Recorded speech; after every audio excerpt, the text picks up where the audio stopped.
사위에게 온 택배 상자 하나가 제 평생을 무너뜨렸습니다. 손주를 봐주다 무심코 열어본 상자 안에는 낯선 여자에게 보내는 아기 은팔찌가 들어 있었습니다. 카드에는 우리 아기를 위해 아빠가 라고 쓰여 있었죠. 처음에 제 딸은 저를 믿지 않았습니다. 엄마는 왜 자꾸 그 일을 의심하세요? 안 그래도 힘든 사람인데. 그런 딸의 마음을 돌린 건 6살 손주의 그림 한 장이었습니다. 할머니, 이거 아빠랑 아빠네 다른 가족이야. 결정적인 증거를 발견한 딸은 제게 달려와 무너졌습니다. 엄마 내가 틀렸었나 봐. 사람들은 제게 묻습니다. 어떻게 하루아침에 그런 결심을 할 수 있었냐고. 제 평범했던 오후가 어떻게 지옥으로 변했는지 지금부터 제 이야기를 들려드릴까 합니다. 그날도 저는 딸아이 집 거실에서 하나뿐인 손주 선우와 함께 시간을 보내고 있었습니다. 할머니, 이것 보세요. 제가 만든 공룡이에요. 아이고, 우리 선우 공룡은 정말 크고 튼튼하구나. 할머니 지켜줄 거니? 네, 제가 할머니 꼭 지켜줄게요. 6살 배기 손주의 대답이 어찌나 똘똘한지 고된 줄도 모르고 웃음이 났습니다. 맞벌이하는 딸의 부부를 대신해 손주를 돌보는 게 제게 남은 유일한 낙이었으니까요. 특히 사위 민석이는 어찌나 싹싹하고 듬직한지 저런 아들 하나 있었으면 좋겠다고 입버릇처럼 말하곤 했습니다. 딩동. 그때 현관 초인종이 울렸습니다. 누구세요? 선우야, 잠깐만 여기 꼼짝 말고 있어. 문 앞에는 택배 기사님이 서 계셨고 사위 앞으로 온 작은 상자 하나를 건네주셨습니다. 저는 별 생각 없이 상자를 거실 탁자 위에 올려두었죠. 그런데 잠시 한눈을 판 사이 선우가 주스컵을 들고 뛰어가다 그만 상자 위로 쏟고 말았습니다. 어머나, 선우야. 할머니, 죄송해요. 미끄러웠어요. 괜찮다, 괜찮아. 다친 데는 없고, 이리 와, 할머니가 닦아줄게. 아이를 먼저 챙기고 젖은 상자를 보니 겉이 금세 눅눅해지고 있었습니다. 혹시 안에 비싼 물건이라도 들었으면 어쩌나 가전제품이라도 되면 고장이 날 텐데 그런 걱정이 덜컥 들더군요. 그래서 내용물만이라도 확인하려고 젖은 상자를 조심스럽게 열어보았습니다. 상자 안에는 고급스러운 비단으로 포장된 작은 상자가 또 하나 들어 있었습니다. 아, 우리 딸 주려고 깜짝 선물을 샀나 보구나. 저는 사위의 다정한 마음에 또 한 번 감동하며 미소를 지었습니다. 조심스럽게 뚜껑을 열자 그 안에는 아기 손목에나 맞을 법한 작고 하얀 은팔찌가 반짝이고 있었습니다. 그리고 그 밑에 접혀 있는 작은 카드 한 장이 눈에 띄었죠. 무슨 내용일까 궁금해서 카드를 펼쳐 들었습니다. 익숙한 사위의 글씨체였습니다. 거기엔 이렇게 쓰여 있더군요. 우리 아기를 위해 아빠가. 순간 심장이 쿵 하고 내려앉았습니다. 아기라니?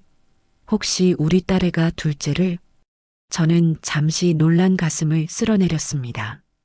이 서방이 무심한 척하면서도 참 자상하구나. 기특한 마음이 들었죠. 그런데 카드를 다시 상자에 넣으려던 순간 봉투에 적힌 받는 사람의 이름이 눈에 들어왔습니다. 제 딸의 이름이 아니었습니다. 거기엔 오유진이라는 생전 처음 보는 여자의 이름이 적혀 있었습니다. 그 세 글자를 본 순간 온 세상의 소리가 사라지는 것 같았습니다. 방금 전까지 시끄럽게 울리던 텔레비전 소리도 장난감을 가지고 놀던 손주의 웃음소리도 더는 들리지 않았습니다. 세상이 발밑에서부터 무너져 내리는 기분이었습니다. 손에 들린 은팔찌는 보석이 아니라 차가운 쇠붙이처럼 느껴졌고 제 온몸의 피가 얼음장처럼 식어버리는 것 같았습니다. 제가 믿었던 모든 것이 바로 이 거실 한복판에서 산산조각 나고 있었습니다. 저는 그날 저녁 아무 일도 없었던 것처럼 행동해야만 했습니다. 손에 얼음덩이처럼 박혀버린 그 차가운 감각을 애써 무시하며 부엌에 서서 저녁을 준비했습니다. 평소에는 정겹기만 하던 칼질 소리가 그날따라 유난히 귀에 거슬렸습니다. 쿵, 쿵, 도마를 내리찍는 소리가 마치 제 심장이 떨어지는 소리처럼 들렸습니다. 그 끔찍한 증거물은 제 가방 가장 깊숙한 곳에 넣어두었습니다. 마치 시한폭탄을 품고 있는 기분이었습니다. 곧이어 현관문 비밀번호 누르는 소리가 들리고 퇴근한 딸 미영이가 지친 얼굴로 들어섰습니다. 엄마, 저 왔어요. 선우는요? 왔니? 방금 잠들었다. 저녁 거의 다 됐으니 어서 손 씻고 오너라. 제 목소리가 떨리지 않은 것이 천만다행이었습니다. 아무것도 모른 채 고단한 하루를 마치고 돌아온 딸의 얼굴을 보니 차마 제 입으로 이 잔인한 사실을 말할 수가 없었습니다. 이 아이의 평온을 제 손으로 깨뜨려야 한다는 사실이 너무나도 끔찍했습니다. 그렇게 어색한 침묵 속에서 저녁 식사가 시작되었습니다. 딸애는 피곤한지 말없이 밥만 먹고 있었죠. 저는 밥알이 모래알처럼 씹혔지만 억지로 삼켜 넘겼습니다. 말해야 하나 말하지 말아야 하나. 머릿속이 터질 것처럼 복잡했습니다. 혹시나 아주 혹시나 딸애는 무언가 알고 있지 않을까? 저는 조심스럽게 운을 떼었습니다. 미영아, 반찬 좀 더 먹어라. 얼굴이 헬쑥하구나. 괜찮아, 엄마. 그냥 좀 피곤해서 그래. 저 김서방 말이다. 요새 안색이 영 안 좋던데 하는 사업은 괜찮다더냐? 제 말이 끝나기 무섭게 딸애는 들고 있던 숟가락을 탁 소리나게 내려놓았습니다. 피곤함에 지쳐있던 딸의 얼굴에 날카로운 짜증이 스쳤습니다. 엄마는 왜 자꾸 그런 걸 물어보세요? 괜찮다고 몇 번을 말해요. 안 그래도 힘든 사람인데. 아니, 나는 그냥 걱정이 돼서. 엄마가 걱정하는 게 저 사람한테는 더 부담인 거 몰라요? 가장으로서 얼마나 힘들겠어요. 엄마까지 그러면 어떡해요. 제발 좀 그냥 믿고 응원해 주세요. 네. 그 순간이었습니다. 딸의 손이 마치 저를 밀어내는 거대한 벽처럼 느껴진 것이 저는 제 딸을 위해 진실을 파헤치려 하는데 제 딸은 거짓을 지키기 위해 저를 막아서고 있었습니다. 더 이상 아무 말도 할 수가 없었습니다. 남은 저녁 식사는 숨막히는 정적 속에서 끝이 났습니다. 혼자 부엌에 남아 설거지를 하는데 뜨거운 눈물이 뺨을 타고 흘러내렸습니다. 사위에게 받은 배신감보다 유일한 내 편이라고 믿었던 딸에게 거절당했다는 사실이 더 아팠습니다. 그때 깨달았습니다. 이 끔찍한 진실의 무게를 짊어지고 싸워야 하는 사람은 이 세상에 저 혼자뿐이라는 것을. 그날 밤 저는 깊고 어두운 외로움 속에서 비로소 제 결심을 굳혔습니다. 그날 밤 저는 제 작고 낡은 방에서 뜬 눈으로 밤을 새웠습니다. 천장의 무늬가 수백, 수천 가지의 끔찍한 상상으로 변해 저를 덮쳐왔습니다. 서랍장 위에 놓인 먼저 세상을 떠난 남편의 흑백 사진을 몇 번이고 보고 또 보았습니다. 여보, 나 어떡하면 좋아요? 내가 어떻게 해야 우리 미영이를 지킬 수 있을까요? 대답 없는 사진 속에서 남편은 그저 인자하게 웃고만 있었습니다. 어둠 속에서 흐르던 눈물이 동틀 무렵이 되자 거짓말처럼 멈추더군요. 슬픔과 절망이 있던 자리에 차갑고 단단한 무언가가 차오르기 시작했습니다. 이대로 주저앉아 내 딸의 인생이 무너지는 것을 구경만 할 수는 없었습니다. 다음 날 아침 저는 손주를 돌보러 가는 대신 제 옷장에서 가장 깨끗하고 단정한 옷을 꺼내 입었습니다. 그리고 집을 나섰습니다. 제 발길이 향한 곳은 지난 40년간 제 삶의 일부였던 동네 은행이었습니다. 어서 오십시오, 어머님. 무엇을 도와드릴까요? 젊고 친절한 은행원이 저를 맞았습니다. 저는 잠시 숨을 고른 뒤 가방에서 제 인생이 고스란히 담긴 낡은 통장 하나를 꺼냈습니다. 이 통장 해지하려고요. 안에 있는 돈 전부 현금으로 찾아주세요. 제 말에 은행원은 고개를 갸웃했습니다. 통장을 이리저리 살피던 그의 눈이 점점 커지더군요. 어르신, 이거 정말 평생 모으신 돈인데요. 금액이 상당히 큽니다. 혹시 무슨 일 있으신가요?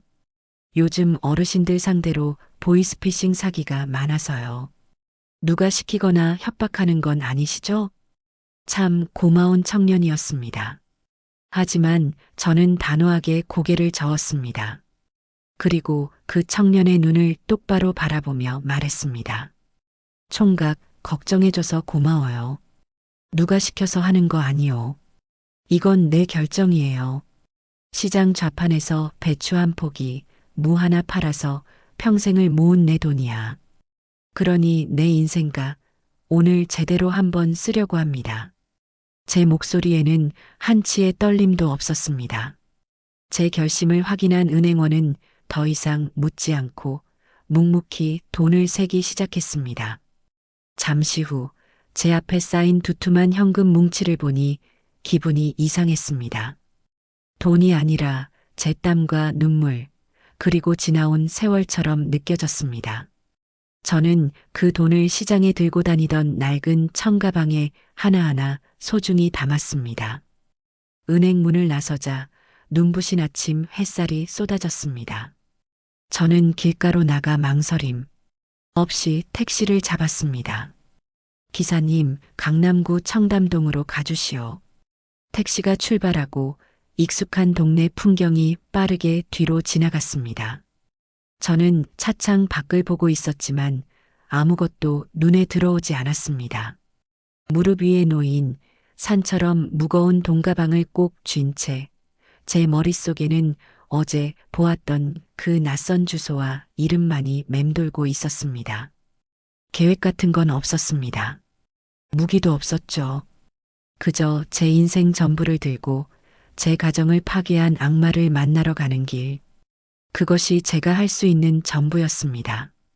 택시가 강남이라는 낯선 동네로 접어들자 창밖의 풍경이 달라지기 시작했습니다. 제가 평생 살아온 동네와는 다른 삐쭉 솟은 건물들과 번쩍이는 가게들이 저를 주눅 들게 만들었습니다. 기사님은 백미러로 저를 힐끔힐끔 쳐다보더군요. 제 행색이 이런 부총과는 어울리지 않는다는 걸 그분도 알고 있었겠지요. 마침내 택시는 거대한 담벼락으로 둘러싸인 성처럼 보이는 집 앞에 멈춰 섰습니다. 어르신, 다 왔습니다. 고맙소. 저는 택시에서 내려 굳게 닫힌 철문 앞에 섰습니다. 집이 아니라 차가운 요새 같았습니다.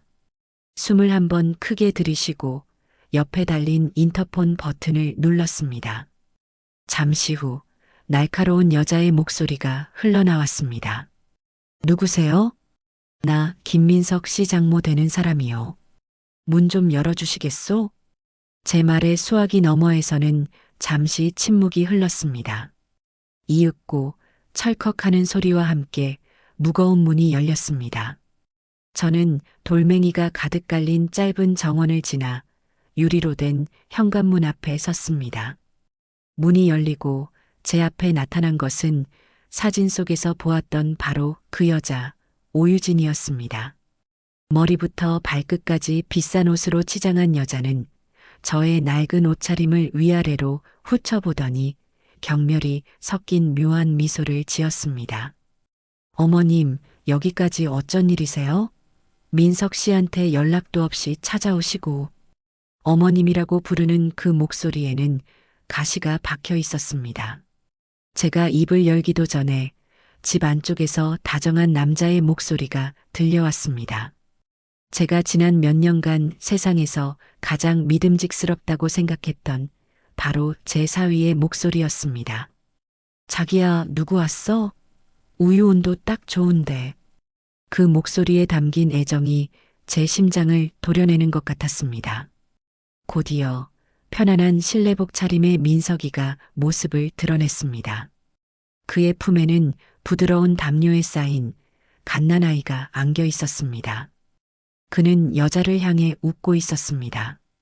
그러다 문 앞에 서 있는 저와 눈이 마주쳤습니다. 사위의 얼굴에서 미소가 사라지는 데는 1초도 걸리지 않았습니다. 그의 얼굴은 순식간에 새하얗게 질려버렸습니다. 경악, 공포, 그리고 당혹감. 저는 그 순간 두 사람을 보았습니다.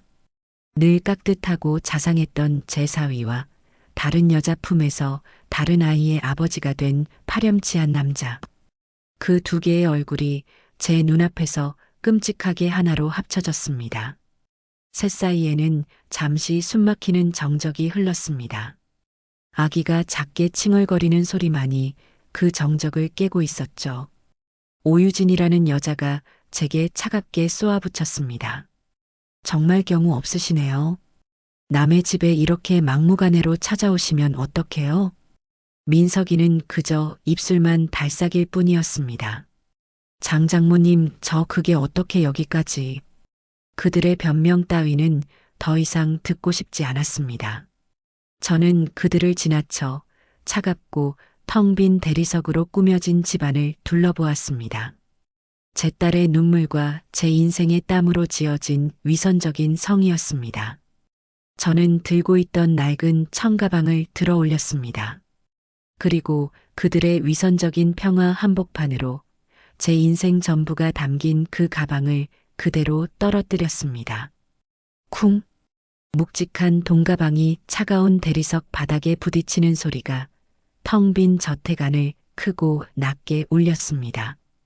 그 소리는 제 마지막 인내심이 끊어지는 소리이자 이 지옥 같은 전쟁의 시작을 알리는 소리였습니다. 바닥에 떨어진 돈가방이 만들어낸 정적은 그리 길지 않았습니다. 제 사위 민석이가 먼저 무너졌습니다. 하얗게 질린 얼굴로 제게 다가와 떨리는 목소리로 말하더군요. 장모님, 이게 다 오해입니다. 장모님이 생각하시는 그런 거 정말 아닙니다. 제가 다 설명해 드릴게요. 그 옆에 섰던 오유진이라는 여자도 재빨리 가면을 바꿔 썼습니다. 당황한 기색을 감추고 상냥한 미소를 지으며 제게 말했습니다. 어머님, 우선 진정하시고 앉아서 말씀하세요. 민석 씨는 저한테 친동생 같은 사람이고 이 아이는 사정이 딱한 친구의 아이를 잠시 맡아주고 있는 거예요. 뭔가 단단히 오해하신 모양이에요. 그들의 목소리는 제 귀에 들어오지 않았습니다. 귀에 대고 윙윙거리는 벌레 소리 같았죠. 저들의 뻔뻔한 얼굴을 보고 있자니 말을 섞는 것조차 무의미하다는 생각이 들었습니다. 대화로 풀릴 일이 아니었습니다. 저는 주머니에서 낡은 휴대폰을 꺼내 들었습니다. 그 순간 두 사람의 얼굴에 떠오른 공포를 저는 똑똑히 보았습니다. 저는 그들의 얼굴을 빤히 쳐다보며 보란 듯이 112개의 숫자를 눌렀습니다. 그리고 스피커폰으로 바꾼 채 전화기를 들었습니다. 여보세요? 경찰서죠? 예, 지금 제가 있는 곳에 도둑이 들어서요. 제가 도둑이라는 단어를 입에 올리는 순간 오유진의 얼굴에서 상냥한 미소가 싹 사라졌습니다. 네, 그냥 도둑이 아니라 제 딸의 인생을 훔치고 제 인생까지 훔치려는 아주 나쁜 사기꾼들입니다. 이 노망난 할망구가 진짜 보자 하니까 오유진이 이성을 잃고 소리를 지르며 제게 달려들어 전화기를 낚아챘습니다. 그리고는 언제 그랬냐는 듯 울먹이는 목소리로 전화기에 대고 소리치기 시작했습니다. 경찰 아저씨, 여기 좀 빨리 와주세요. 어떤 할머니가 저희 집에 쳐들어와서 돈을 뿌리고 행패를 부려요. 네, 아무래도 치매가 있으신 것 같아요. 저희가 누구인지도 못 알아보시고 횡설수설하세요. 저는 그 기가 막힌 연극에 잠시 말을 잃었습니다. 그런데 저를 더 절망시킨 것은 제 사위의 다음 행동이었습니다. 민석이는 기다렸다는 듯이 전화기를 넘겨받아 지극히 효심 깊은 아들의 목소리로 말했습니다. 네, 경찰관님 맞습니다. 저희 장모님이신데 요즘 건강이 많이 안 좋으셔서 저희가 잘 타일러서 모시겠습니다. 소란 피워 정말 죄송합니다. 전화가 끊기고 그들은 이제 승리자처럼 저를 내려다보았습니다. 저는 그 순간 깨달았습니다. 저들이 단순히 제 딸을 배신하고 제 돈을 노린 것이 아니라는 것을요. 그들은 이제 제 존재 자체를 세상에서 지워버리려 하고 있었습니다. 멀쩡한 저를 치매 걸린 노인으로 만들어 제가 하는 모든 말을 망상으로 만들 작정이었습니다. 단순한 배신을 넘어 제 인격과 제가 살아온 세월 전체를 모독당하는 순간이었습니다. 심장이 갈갈이 찢기는 것 같았습니다. 얼마 지나지 않아 그들의 신고를 받은 경찰관 2명이 굳은 얼굴로 거실에 들어섰습니다. 순식간에 저는 며느리를 괴롭히는 시어머니 혹은 정신 나간 노인이 되어버렸습니다. 제 사위 민석이는 세상에 둘도 없는 효자 아들처럼 제 곁에 바싹 붙어 경찰들을 안심시켰습니다. 경찰관님, 정말 죄송합니다. 저희 장모님이신데 최근에 기억력이 많이 나빠지셔서 사람을 잘 못 알아보실 때가 있습니다. 제가 잘 모시고 댁으로 가겠습니다. 오유진이라는 여자는 연약한 피해자처럼 소파 구석에 앉아 아기를 끌어안고 어깨를 떨며 울고 있었죠. 그 둘은 마치 오랫동안 연습이라도 한 듯 완벽하게 역할을 해내고 있었습니다. 경찰들의 표정은 이미 별일 아닌 집안 싸움이라 결론 내린 듯 보였습니다. 저는 이대로 물러설 수 없었습니다. 민석이의 팔을 뿌리치고 품속에 넣어두었던 증거를 꺼내 들었습니다. 제정신은 내가 아니라 저 사람들입니다.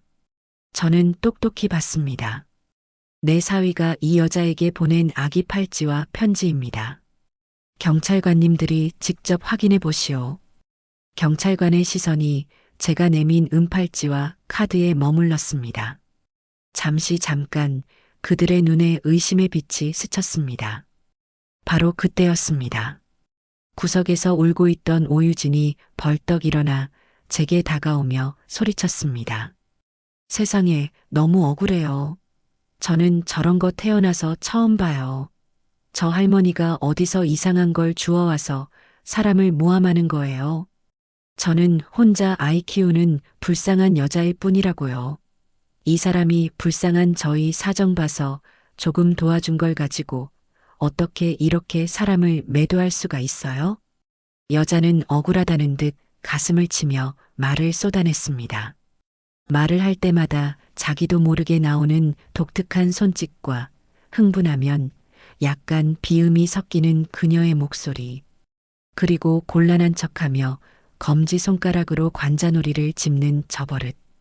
바로 그 순간이었습니다. 제 눈앞에 화려한 거실이 순식간에 빛을 잃고 20년 전 시끄러웠던 시장 좌판의 풍경이 번개처럼 뇌리를 스치고 지나갔습니다. 그때 제게는 목숨처럼 아끼는 친구, 옥자가 있었습니다.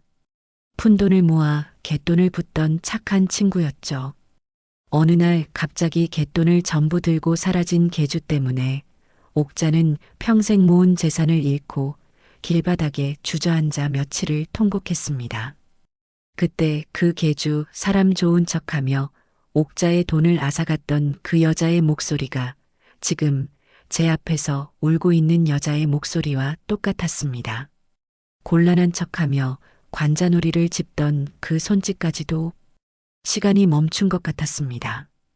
20년이라는 세월에 얼굴은 변하고 이름은 바뀌었지만 저는 알 수 있었습니다. 제 눈앞에 서 있는 저 여자는 단순한 사위의 내연녀가 아니었습니다. 내 친구의 인생을 망가뜨리고 사라졌던 바로 그 악마, 그 사기꾼이었습니다. 절망으로 가득 찼던 제 눈에 차가운 불꽃이 타오르기 시작했습니다. 저는 나지막하지만 거실에 모두가 들을 수 있는 목소리로 말했습니다. 내가 너를 아는데. 여자의 울음소리가 순간 멎었습니다. 이 정신 나간 할망구가 무슨 소리를 하는 거야? 내 이름 오유진 아니지? 20년 전에 가락시장에서 다른 이름 쓰지 않았어? 제 말에 여자의 얼굴에서 처음으로 진짜 당혹감이 스쳐 지나갔습니다. 완벽했던 그들의 연극에 아주 작은 균열이 생기는 순간이었습니다. 제 마지막 말에 오유진의 얼굴이 굳어지는 것을 보았지만 그것만으로는 아무것도 증명할 수 없었습니다. 경찰들은 결국 뾰족한 증거가 없는 단순 가정 문제로 사건을 종결지었습니다. 그들은 제게 병원 상담을 권유했고 사위에게는 장모님을 잘 모시라는 말만 남긴 채 돌아갔습니다. 그날 밤 사위는 저를 제 집까지 바래다 주었습니다. 차 안에서 그는 아무 말도 하지 않았지만 저는 그의 침묵이 수많은 거짓말보다 더 소름 끼친다는 것을 알았습니다. 아니나 다를까 다음 날 아침부터 모든 것이 달라지기 시작했습니다. 제 동생에게서 전화가 걸려왔습니다. 언니 괜찮은 거야? 방금 김서방한테 전화 왔는데 언니가 요즘 많이 아프다고 기억도 자꾸 잃어버리고 사람도 못 알아본다고 하던데 그게 정말이야? 무슨 소리냐? 그놈이 하는 말 한마디도 믿지 마라. 그놈이 지금 나를. 언니, 일단 흥분하지 말고. 김서방이 좋은 병원도 알아봤다고 하니까 일단 한번 가보자. 응? 가슴이 철렁 내려앉았습니다. 제 피를 나눈 동생조차 제 말이 아닌 사위의 말을 먼저 믿고 있었습니다. 그놈이 뿌린 독이 벌써 제 가장 가까운 곳까지 퍼져나가고 있었던 겁니다. 답답한 마음에 평생 제 일터였던 시장으로 나갔습니다. 40년간 한자리를 지켜온 저를 시장 사람들은 모르는 이가 없었습니다. 하지만 그날 시장의 공기는 평소와 달랐습니다. 저를 보고 수군거리는 사람들, 안타깝다는 듯 혀를 차는 사람들, 늘 덤까지 얹어주던 단골 정육점 사장은 그저 딱하다는 표정으로 저를 바라볼 뿐이었습니다. 평생 친구처럼 지낸 옆가게 언니가 제게 다가와 조심스럽게 물었습니다. 순자야, 괜찮은 거니? 얼굴이 반쪽이 됐네. 무슨 일 있어? 언니, 내 말 좀 들어줘봐. 우리 사위가. 제가 말을 채 끝내기도 전에 건너편 가게 주인이 끼어들었습니다. 아이고, 순자씨. 아까 사위 되시는 분이 전화했더라고. 장모님 요즘 깜빡깜빡 하시니까 잘 좀 챙겨달라고 어찌나 신신당부를 하던지. 사위가 저렇게 지극정성이니 얼마나 복이야. 지극정성. 그 한마디가 제 심장을 후벼 팠습니다. 저의 진실은 망상이 되고 사위의 거짓은 효심으로 둔갑해 있었습니다. 평생을 성실하게 살아오며 쌓아온 제 신뢰와 체면이 교활한 거짓말 몇 마디에 하룻밤 사이에 무너져 내리고 있었습니다. 저를 아는 모든 사람들이 이제는 저를 박순자가 아닌 정신이 오락가락하는 불쌍한 노인으로 보고 있었습니다. 그날 시장 좌판에 앉아 있는데 어릴 때부터 봐왔던 젊은 새댁이 제 손을 꼭 잡으며 말하더군요. 할머니, 힘내세요. 저희 할머니도 처음엔 그러셨어요. 약 드시고 하면 금방 괜찮아지실 거예요. 그 순수한 위로가 제 평생 들어본 그 어떤 욕설보다 더 잔인하게 저를 무너뜨렸습니다. 저는 그날 장사를 다 마치지도 못하고 집으로 도망쳐 왔습니다. 이제 세상 어느 곳에도 제가 기댈 곳은 없었습니다. 사방이 벽으로 둘러싸인 것 같은 깊은 절망감이 제 숨통을 조여오기 시작했습니다. 며칠을 끙끙 앓았습니다. 사위가 퍼뜨린 거짓 소문은 독처럼 번져 제 주변의 모든 관계를 병들게 했습니다. 제 진실을 믿어주는 사람은 아무도 없었습니다. 이길 수 없는 싸움이라는 생각에 모든 것을 포기하고 싶었습니다.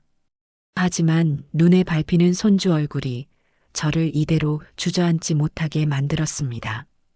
결국 저는 마지막으로 선우의 얼굴이라도 한 번 더 봐야겠다는 마음에 이제는 적진처럼 느껴지는 딸의 집으로 향했습니다. 현관문을 열어준 딸의 얼굴은 차가웠습니다. 엄마, 이 시간에 어쩐 일이야? 미리 연락이라도 좀 주지. 선우, 보고 싶어서 왔다. 우리 강아지 얼굴 잠깐만 보고 갈게. 딸은 마지못해 저를 집 안으로 들였습니다. 한때는 제 집처럼 편안했던 공간이 이제는 가시방석처럼 불편하게만 느껴졌습니다. 바로 그때 방에서 선우가 저를 보고 뛰어나왔습니다. 할머니, 할머니 오셨다. 보고 싶었어요. 아이고, 우리 선우. 할머니도 우리 강아지 정말 보고 싶었지. 저를 보자마자 와락 안기는 손주를 품에 안으니 그제야 숨통이 트이는 것 같았습니다. 선우는 제 손을 잡아 끌며 신이 나서 말했습니다. 할머니, 짜잔. 이거 오늘 유치원에서 제가 그린 거예요. 선생님이 저보고 제일 잘 그렸다고 칭찬했어요. 아이는 자랑스럽게 도화지 한 장을 제 눈앞에 펼쳐 보였습니다. 삐뚤빼뚤한 선으로 그린 전형적인 아이의 그림이었습니다. 저는 애써 미소를 지으며 그림을 들여다보았습니다. 와, 우리 선우 정말 잘 그렸네. 이건 엄마고 이건 선우구나. 네. 그리고 여기 이거는 아빠예요. 선우는 그림 한쪽에 있는 사람을 손가락으로 가리켰습니다. 제 사위 민석이었죠. 그런데 그 옆에는 다른 사람들이 함께 그려져 있었습니다. 그리고 옆에는 아빠네 다른 가족. 뭐라고? 아빠 다른 가족이요. 저번에 아빠 회사 근처 놀이터에서 봤어요. 아빠가 예쁜 이모랑 조그만 아기랑 손잡고 있었어요. 제가 아는 척 하려고 했는데 아빠가 저보고 쉿, 선우야, 이건 비밀이야. 그랬어요. 아이의 순진무구한 목소리가 제 심장을 내리쳤습니다. 저는 떨리는 눈으로 그림을 다시 들여다보았습니다. 거기엔 제 사위가 정말로 낯선 여자와 아기의 손을 잡고 환하게 웃고 있었습니다. 아이의 기억은 거짓말을 하지 않았습니다. 어른들의 복잡한 거짓과 위선을 이 작은 아이의 순수한 눈이 전부 꿰뚫어 보고 있었던 겁니다. 때마침 부엌에서 나온 딸애가 창백해진 얼굴로 물었습니다. 선우야, 방금 그게 무슨 말이니? 아빠 다른 가족이라니 언제 본 거야? 유치원 끝나고 할머니 기다릴 때요. 아빠가 저 못 보고 그냥 지나갔어요. 저는 그 그림을 부서질세라 조심스럽게 품에 안았습니다. 이것은 단순한 그림 한 장이 아니었습니다. 그 어떤 증거보다도 명백한 진실의 기록이었습니다.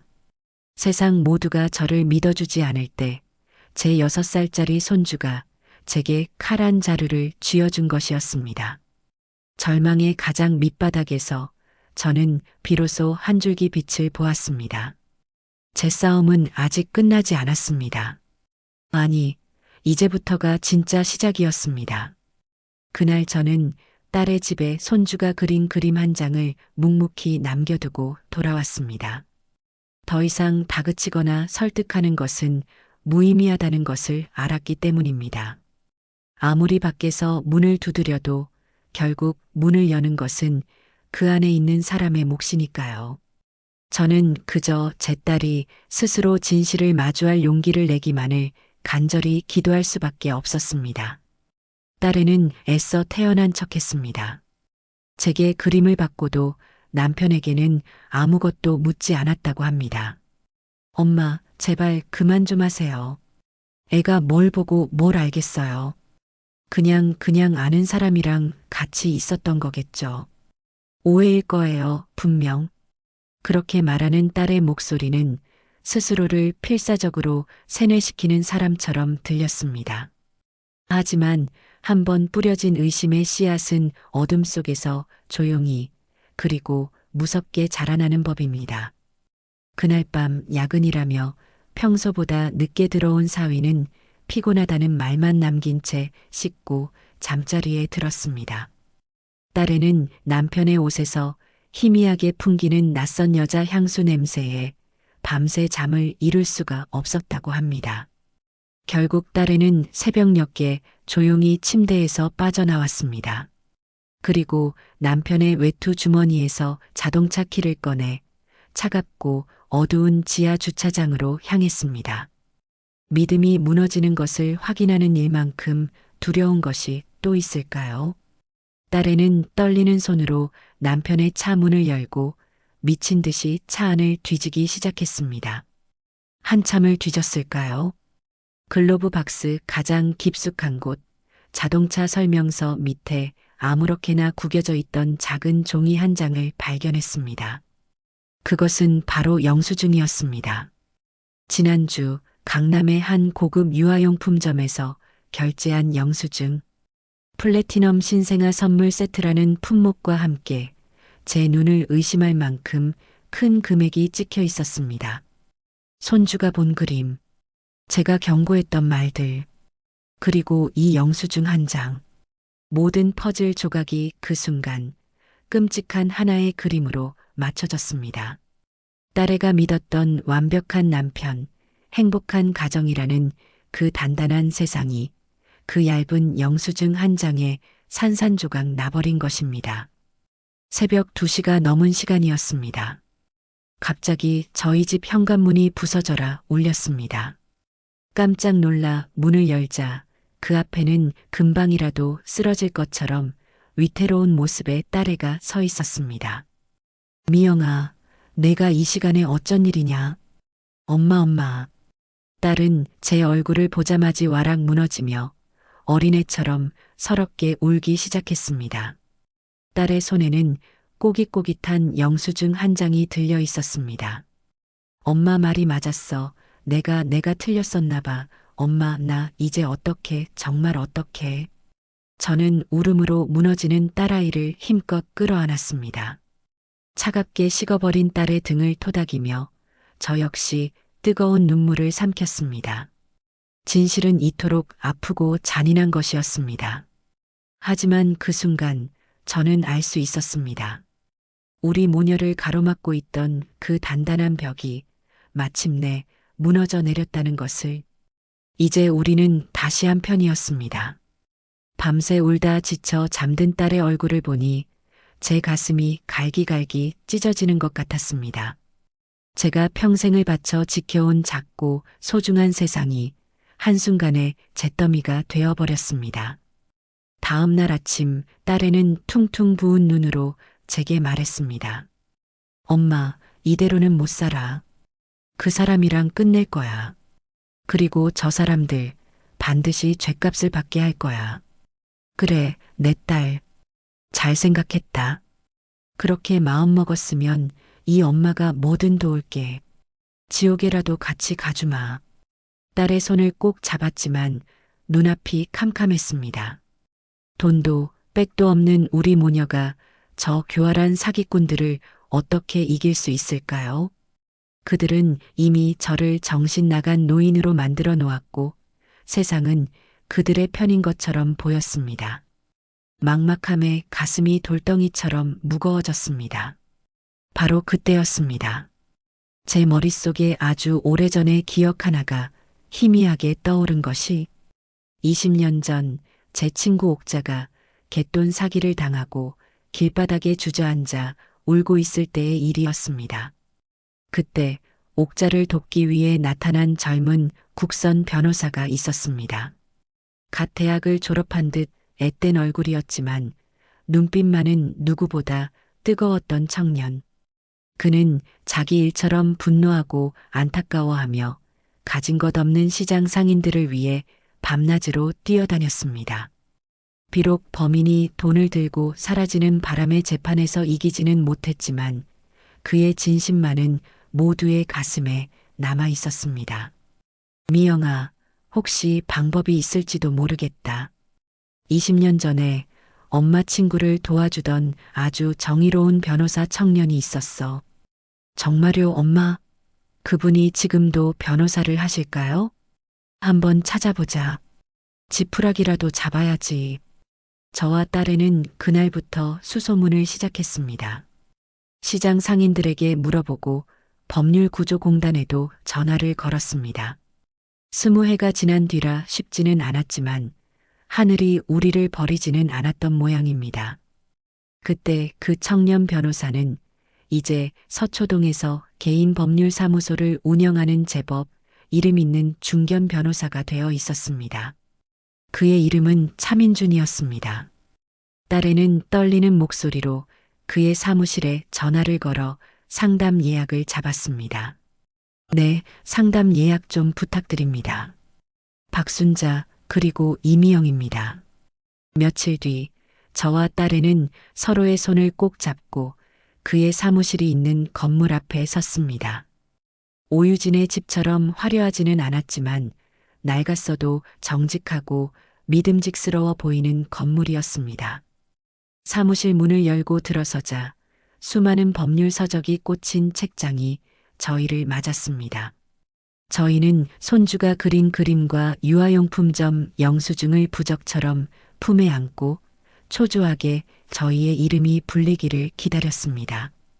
박순자님, 이미영님, 변호사님께서 기다리십니다. 들어오시죠. 비서의 말에 저와 딸애는 약속이라도 한 듯 서로를 바라보았습니다. 그리고 깊은 숨을 함께 내쉬었습니다. 20년이라는 긴 세월을 넘어 저희는 희미한 기억 속의 인연을 찾아왔습니다.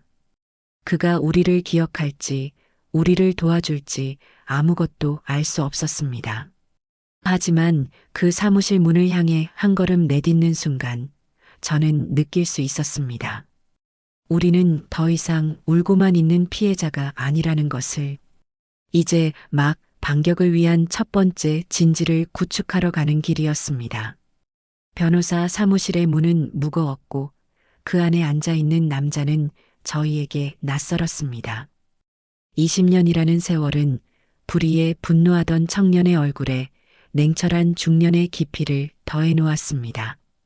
저희는 과연 이 사람이 우리를 기억이나 할까 반신반의하는 마음으로 이야기를 시작했습니다. 변호사님, 혹시 20년 전에 가락시장에서 있었던 갯돈 사기 사건을 기억하십니까? 제 말에 차민준 변호사의 미간이 살짝 찌푸려졌습니다. 그는 한참 동안 저를 바라보더니 나지막이 입을 열었습니다. 옥자 아주머니의 친구분이시군요. 물론입니다. 제가 변호사가 되고 처음으로 맡았던 사건 중 하나였습니다. 그는 우리를 기억하고 있었습니다. 저와 딸애는 준비해온 손주의 그림과 영수증, 그리고 그간의 이야기를 모두 털어놓았습니다. 이야기가 진행될수록 그의 냉철하던 표정은 점점 더 굳어져 갔습니다. 특히 20년 전 그 사기꾼이 이번 사건의 주범이라는 사실을 말했을 때 그의 눈빛이 차갑게 빛났습니다. 그 여자가 이름까지 바꿔가며 다시 나타났단 말씀이시군요. 네. 이번에는 제 사위를 앞세워서 제 딸과 손주를 나락으로 빠뜨리려고 했습니다. 어머님, 제가 변호사 일을 하면서 단 한 번도 잊지 못했던 사건이 바로 그 사건입니다. 증거를 찾지 못해 눈앞에서 범인을 놓쳤던 그 무력감 제게는 평생의 빛처럼 남아 있었습니다. 차민준 변호사는 자리에서 일어나 저희 앞에 서서 고개를 숙였습니다. 이 사건 제가 맡겠습니다. 아니, 제게 맡겨주십시오. 20년 전에 졌던 빚, 이번에는 제 모든 것을 걸고 반드시 갚겠습니다. 그의 목소리에서 저는 20년 전 그 뜨거웠던 청년의 모습을 보았습니다. 저희에게도 드디어 아군이 생긴 것입니다. 며칠 뒤 저희는 변호사에게서 긴급한 연락을 받고 다시 사무실을 찾았습니다. 그의 얼굴은 그 어느 때보다 심각했습니다. 어머님, 따님, 조사를 좀 해봤습니다. 상황이 저희가 생각했던 것보다 훨씬 더 심각합니다. 네, 그게 무슨 말씀이세요? 차 변호사는 조사한 서류 몇 장을 저희 앞에 내밀었습니다. 오유진은 SJ 파이낸셜이라는 유령 투자회사를 운영하고 있었습니다. 주로 남편과 사별하고 거액의 유산을 상속받은 여성들에게 접근해 전 재산을 가로채는 전문 사기 조직입니다. 그리고 지금 또 다른 분을 먹잇감으로 삼으려던 참이었습니다. 그럼 제 남편은 민석 씨는 대체? 딸애가 떨리는 목소리로 묻자 차 변호사는 안타까운 표정으로 사진 한 장을 더 보여주었습니다. 그 안에는 제 사위가 낯선 중년 여성과 다정하게 팔짱을 끼고 걷는 모습이 찍혀 있었습니다. 김민석 씨는 오유진의 공범입니다. 번듯한 외모와 직업을 이용해 목표물에게 접근하고 신뢰를 쌓은 뒤에 오유진에게 넘기는 역할을 맡아왔습니다. 사냥꾼이 사냥개를 풀어서 먹잇감을 모는 것과 같은 이치입니다. 사냥개. 그 단어가 제 심장에 박혔습니다. 제 사위는 그저 한순간의 유혹에 빠진 어리석은 남자가 아니었습니다. 처음부터 제 딸을, 우리 가족을 먹잇감으로 생각하고 접근한 포식자였습니다. 우리의 사랑과 믿음은 그저 그의 사냥을 위한 도구에 불과했던 것입니다. 그 순간 제 개인적인 슬픔과 배신감은 더 크고 차가운 분노로 변했습니다. 이것은 더 이상 우리 가족만의 문제가 아니었습니다. 저 괴물들이 또 다른 누군가의 가정을 파괴하기 전에 제가 반드시 막아야만 했습니다. 제 어깨에 얹힌 짐은 훨씬 더 무거워졌지만 가야 할 길은 그 어느 때보다도 선명해졌습니다. 차민준 변호사의 사무실은 희망의 공간인 동시에 냉혹한 현실을 마주하는 곳이었습니다. 변호사님은 저희에게 지금의 증거만으로는 저들을 한 번에 무너뜨리기 쉽지 않다고 설명했습니다. 가정 문제로만 끌고 가면 아주 긴 싸움이 될 거라고요. 어머님, 따님, 솔직하게 말씀드리겠습니다. 저들은 아주 교활합니다. 법망을 요리조리 피하는 데는 전문가들이에요. 하지만 저들이 지금 준비 중인 추가 사기 현장을 우리가 직접 만들어 덮친다면 이야기는 완전히 달라집니다. 덫을 놓자는 말씀이십니까? 저희 같은 평범한 사람들이 어떻게 그런 일을? 제가 염려스러운 목소리로 묻자 차 변호사님은 무거운 표정으로 고개를 끄덕였습니다. 네, 맞습니다. 덫을 놓아야 합니다. 오유진이 지금 노리고 있는 것과 똑같은 조건을 가진 또 다른 먹잇감이 나타나는 것처럼 상황을 꾸미는 겁니다. 부유하지만 남편 때문에 불행을 겪고 있어 쉽게 흔들릴 만한 여자. 그런 사람이 필요합니다. 그 말을 듣는 순간 제 심장이 철렁 내려앉았습니다. 그런 위험한 역할을 대체 누가 할 수 있단 말입니까? 바로 그때 제 옆에 앉아있던 딸 미영이가 조용하지만 단호한 목소리로 말했습니다. 제가 하겠습니다. 미영아, 너 지금 무슨 소리를 하는 거냐? 안 된다. 절대 안 돼. 저는 저도 모르게 소리를 질렀습니다. 며칠 전까지만 해도 남편의 배신에 무너져 울고 있던 제 딸입니다. 그런 아이를 어떻게 사지로 내몰 수 있겠습니까? 왜 안 돼요, 엄마? 변호사님 말씀이 맞잖아요. 저 여자에게 접근하려면 저 여자가 원하는 조건을 가진 사람이 필요해요. 남편 때문에 상처받고 거액의 유산은 상속받은 여자. 지금의 저와 똑같은 상황이잖아요. 저는 딸의 얼굴을 보았습니다. 눈물기는 사라지고 그 자리엔 차가운 분노와 굳은 결심이 서려 있었습니다. 하지만 저는 어미였습니다. 제 새끼를 위험한 곳에 보낼 수는 없었습니다. 위험한 짓이다. 저 여자는 뱀 같은 여자야. 그러다 내가 다치기라도 하면 어쩔 셈이냐. 이 엄마는 너까지 잃을 순 없다. 제가 울부짖듯 말하자 딸애는 제 두 손을 꼭 잡았습니다. 제 손보다 작았던 그 손이 어느새 저보다 더 단단하게 느껴졌습니다. 엄마. 딸은 저를 똑바로 바라보며 말했습니다. 평생 엄마가 저랑 선우를 지켜주셨잖아요. 비바람 다 막아주시면서요. 이제는 제가 엄마를 지킬 차례예요. 제가 이 싸움, 엄마 대신 맨 앞에서 싸우게 해주세요. 저 사람들 제 손으로 직접 끝내고 싶어요. 그 순간 저는 아무 말도 할 수가 없었습니다.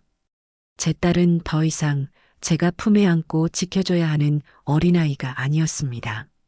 제 앞에서 저를 지키겠다고 말하는 한 명의 강인한 전사가 서 있었습니다. 평생을 자식 걱정만 하며 살아온 제 역할과 늘 보호만 받던 딸의 역할이 완벽하게 뒤바뀌는 순간이었습니다. 저는 떨리는 손으로 딸의 손을 마주잡고 아주 힘들게 고개를 끄덕였습니다. 그렇게 저의 가장 소중한 딸이 가장 위험한 덫의 중심을 향해 걸어 들어가게 되었습니다. 제 딸이 홀로 적진으로 향하던 그날, 저는 집에서 아무것도 손에 잡히지 않았습니다. 그저 부엌 식탁에 앉아 행여나 무슨 일이 생길까 애꿎은 전화기만 만지작거리며 시간을 보냈습니다. 지금부터 제가 들려드리는 이야기는 그날 제 딸이 직접 겪고 제게 한 자도 빼놓지 않고 들려준 그 지옥 같았던 한 시간에 대한 기록입니다. 딸애는 약속된 시간에 맞춰 오유진의 가짜 투자회사 사무실 문을 열고 들어섰습니다. 온통 번쩍이는 금색으로 치장된 사무실은 그 속이 얼마나 텅 비어 있는지를 오히려 더 잘 보여주는 듯 했다고 합니다. 이미영 고객님, 어서 오세요. 이렇게 직접 용기를 내어 찾아주시다니 정말 대단하십니다. 오유진은 제 딸을 보자마자 아주 능숙하고 부드러운 미소로 맞이했습니다. 대표님, 남편 일로 마음이 복잡했지만 이제는 제 인생을 살고 싶어서요.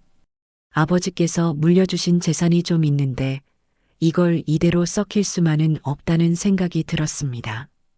제 딸의 연기는 완벽했습니다. 상속받은 거액의 재산이라는 말에 오유진의 눈이 탐욕으로 번뜩이는 것을 딸애는 똑똑히 보았다고 합니다. 오유진은 마치 제 편이라는 듯 친근하게 다가와 말을 건넸습니다. 정말 잘 생각하셨어요. 이 세상에 믿을 남자 하나 없어요. 결국 기댈 건 돈밖에 없더라고요. 안 그래요? 네, 대표님 말씀이 다 맞네요. 저희 남편도 사람이 너무 착하고 순진하기만 해서 가끔은 제가 너무 답답해요. 착하고 순진한 남편이라는 말. 그것이 바로 뱀의 혀를 풀게 만든 주문이었습니다. 제 딸의 말에 오유진은 뭐가 그리 우스운지 소리내어 웃으며 경계심을 완전히 풀어버렸습니다. 어머, 미영 씨. 그걸 아직도 믿어요? 김민석 씨 얘기하는 거 맞죠? 그 남자 순진한 게 아니라 멍청한 거예요. 머리는 나쁜데 욕심은 많아서 옆에서 조금만 부추기면 뭐든 다 하거든요. 써먹기는 아주 편한 남자지. 제 딸은 애써 충격받은 표정을 지으며 되물었습니다. 네, 그럴 리가요. 저한테는 정말 잘하는 사람인데. 아이고, 순진하기는. 원래 계획은 그 남자 장모, 그 침에 걸린 할망구 재산부터 싹 정리하려고 했는데 할망구가 생각보다 너무 기운이 넘쳐서 일이 좀 꼬였잖아요.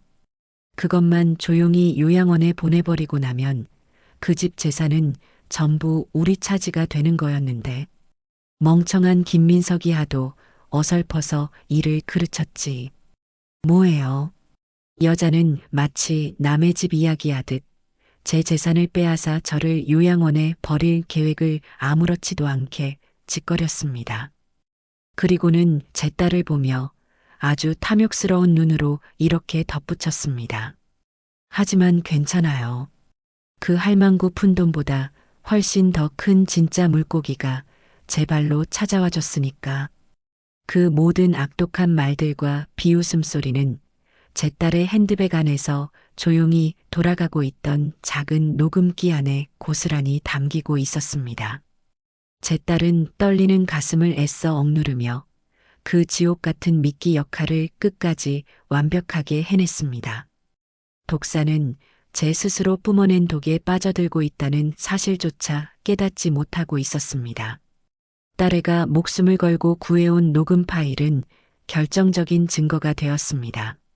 저희는 그것을 바로 차민준 변호사님께 전달했고 마침내 사위와 오유진에 대한 정식 수사가 시작되었습니다. 도간에 든 쥐가 된 그들이 어떤 발악을 할지 모르는 상황. 저는 하루하루를 살얼음판 걷는 심정으로 보냈습니다. 그러던 어느 날 사돈어른, 즉 사위의 아버지에게서 전화가 걸려왔습니다.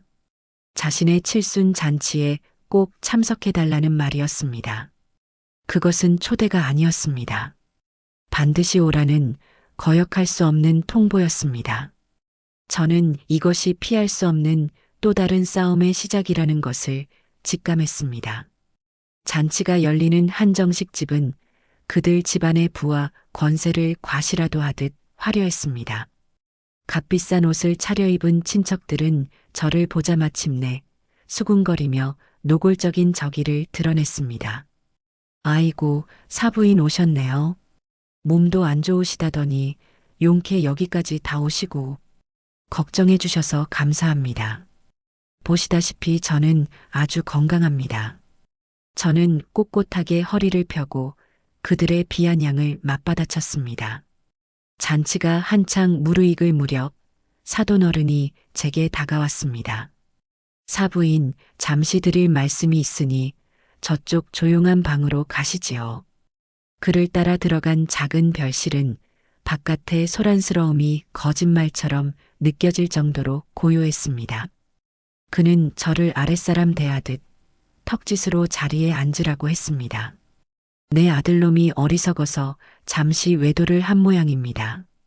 하지만 사부인, 젊은 애들한테 바람 가지고 어른들까지 나서서 집안 망신을 시킬 필요는 없지 않겠습니까? 회장님, 이건 한때 바람이 아닙니다. 제 딸의 인생을 걸고 친 사기극입니다. 제 말에 사돈어른은 코웃음을 쳤습니다. 사기라니 말이 너무 심하시군요. 어쨌든 이 일로 우리 집안 체면이 말이 아닙니다. 이쯤에서 조용히 덮는 게 서로에게 좋을 겁니다.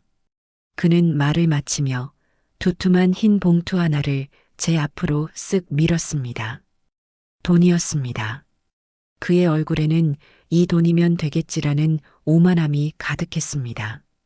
이걸로 따님 위로나 해주시고 소송은 취하하시지요. 우리 민석이도 이번 일로 정신 차렸을 겁니다. 그 순간 제 안에서 무언가 툭 하고 끊어지는 소리가 났습니다. 저는 자리에서 벌떡 일어났습니다. 그리고 일부러 문 밖의 모든 사람들이 들을 수 있도록 목소리를 높였습니다. 회장님, 지금 이 돈으로 제 입을 틀어막고 당신 아들의 죄를 덮으시려는 겁니까? 제 고함에 문 밖의 웃음소리가 잦아들었습니다. 내 딸이 지난 몇 날 며칠을 피눈물로 밤을 새울 때 회장님 댁은 이렇게 즐겁게 잔치를 벌이고 계셨군요. 그런데 이제 와서 이 더러운 돈 몇 푼으로 그 눈물을 닦으라고요? 저는 별실 문을 활짝 열어젖혔습니다. 모든 친척들의 시선이 제게로 쏠렸습니다. 똑똑히 들으십시오. 당신 아들 죄값은 돈이 아니라 법으로 치러야 합니다. 당신들이 소중히 여기는 그 잘난 체면보다 제 딸의 인생이 1000번, 10,000번 더 중요하단 말입니다. 제 외침이 쩌렁쩌렁하게 잔칫집을 울렸습니다. 모든 것이 얼어붙은 듯 고요해졌습니다. 저는 모욕감과 분노로 새파랗게 질린 사돈어른의 얼굴을 마지막으로 쳐다본 뒤 그 지옥 같은 잔칫집을 망설임 없이 걸어 나왔습니다. 사돈댁의 칠순 잔치에서 뛰쳐나온 뒤 저는 차민준 변호사님께 모든 사실을 말씀드렸습니다. 변호사님은 제 이야기를 듣고 이것이 오히려 기회가 될 수 있다고 말했습니다. 오유진이 상습 사기꾼이라는 것을 입증하면 재판을 훨씬 유리하게 이끌 수 있다는 것이었죠. 그날부터 변호사님은 20년 전의 기록을 뒤져 흩어져 있던 피해자들을 한 사람 찾아내기 시작했습니다. 그리고 며칠 뒤 저희는 한 허름한 동네 주민센터 강당에 모였습니다. 저를 포함해 대여섯 남짓, 모두들 저처럼 평생을 성실하게 살아온 평범한 사람들이었습니다. 세월의 풍파에 닳고 닳아 얼굴에는 깊은 주름과 지워지지 않는 고단함이 새겨져 있었습니다. 20년 만에 다시 마주한 그 끔찍한 사건 앞에서 모두의 얼굴에는 두려움과 체념이 먼저 서려 있었습니다. 귀한 시간 내주셔서 진심으로 감사합니다. 저는 20년 전 여러분의 사건을 맡았던 차민준 변호사입니다. 차 변호사님의 말에 구석에 앉아있던 한 어르신이 힘없이 말했습니다. 기억하면 뭘 해. 그때도 변호사 양반은 우리 못 도와줬잖소. 돈 날리고 마음의 병만 얻었지. 맞아요. 이제 와서 잊고 살만하니까 그걸 다시 들쑤셔서 뭘 어쩌자는 거요? 우린 이제 싸울 힘도 없어. 강당 안에는 패배감이 무겁게 가라앉았습니다. 20년이라는 시간은 그들의 싸울 의지마저 모두 앗아간 듯 보였습니다. 그 모습을 보며 저는 이대로는 안 되겠다고 생각했습니다. 저는 자리에서 일어나 모두의 시선을 받으며 강당 앞에 작은 단상 위로 올라갔습니다. 여러분, 안녕하십니까? 저는 박순자라고 합니다. 저는 20년 전 여러분과 똑같은 일을 당했던 제 친구, 옥자의 친구입니다. 제 소개에 몇몇 분들이 저를 알아보는 듯 고개를 끄덕였습니다. 저는 제 딸과 사위, 그리고 오유진에게 지금 제가 무슨 일을 당하고 있는지를 차분히 하지만 똑똑히 밝혔습니다. 그 여자는 20년 전 여러분의 피눈물을 뽑아갔던 바로 그 여자였습니다. 그 악마는 이름만 바꿨을 뿐 20년 전이나 지금이나 조금도 변하지 않았습니다. 여전히 순진한 사람들을 현혹해서 그 인생을 송두리째 망가뜨리고 있습니다. 제 목소리가 조금씩 커지기 시작했습니다. 저 역시 여러분들처럼 모든 걸 포기하고 숨고 싶었습니다. 하지만 제가 여기서 입을 닫아버리면 저 여자는 또 다른 이름으로 또 다른 누군가의 가정을 무너뜨릴 겁니다. 저 같은 피해자, 그리고 20년 전에 여러분 같은 피해자는 앞으로도 계속해서 나올 겁니다. 제 눈에서는 뜨거운 눈물이 흐르고 있었습니다. 우리가 여기서 또다시 무릎 꿇고 당하고만 있을 수는 없지 않습니까? 20년 동안이나 저 악마가 떵떵거리고 살도록 내버려 둔 것만으로도 충분하지 않습니까? 이번에야말로 저 여자를 법의 심판대에 세워야 합니다. 부디 제게 힘을 보태주십시오. 저 혼자는 너무나도 약합니다. 우리가 함께해야만 이길 수 있습니다. 제 외침이 끝나고 강당에는 무거운 침묵이 흘렀습니다. 저는 떨리는 몸으로 고개를 숙였습니다. 그때였습니다. 처음에 힘없이 말하던 그 어르신이 주름진 손으로 지팡이를 짚고 자리에서 천천히 일어섰습니다. 그 옆에 앉아있던 아주머니도 그 뒤에 앉았던 아저씨도 한 사람 한 사람 그 자리에 있던 모두가 말없이 자리에서 일어났습니다. 그들의 눈에는 더 이상 두려움과 체념이 없었습니다. 20년 동안 묵혀두었던 분노와 꺼져 있던 정의를 향한 불씨가 다시 타오르고 있었습니다. 20년 만에 상처 입은 자들의 슬프지만 강인한 연대가 그렇게 다시 시작되고 있었습니다. 주민센터에서의 맹세 이후 저희는 더 이상 외롭지 않았습니다. 20년간 각자의 가슴에 묻어두었던 한을 꺼내든 저희는 작지만 단단한 군대가 되었습니다. 그리고 마침내 기나긴 기다림 끝에 결전의 날이 밝았습니다. 재판이 열리는 날 아침, 저는 제 옷장에서 가장 반듯한 옷을 꺼내 입었습니다. 이것은 제 개인의 싸움이 아니었습니다. 제 딸과 저를 믿고 함께해준 모든 이들의 명예가 걸린 싸움이었습니다. 서초동 법원 앞에 도착하니 저와 같은 마음으로 그 자리에 선 동지들이 저를 기다리고 있었습니다.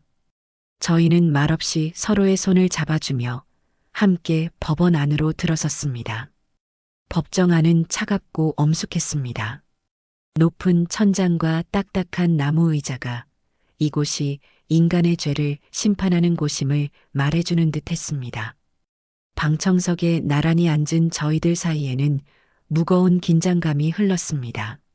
결국 이날이 오긴 오는구먼.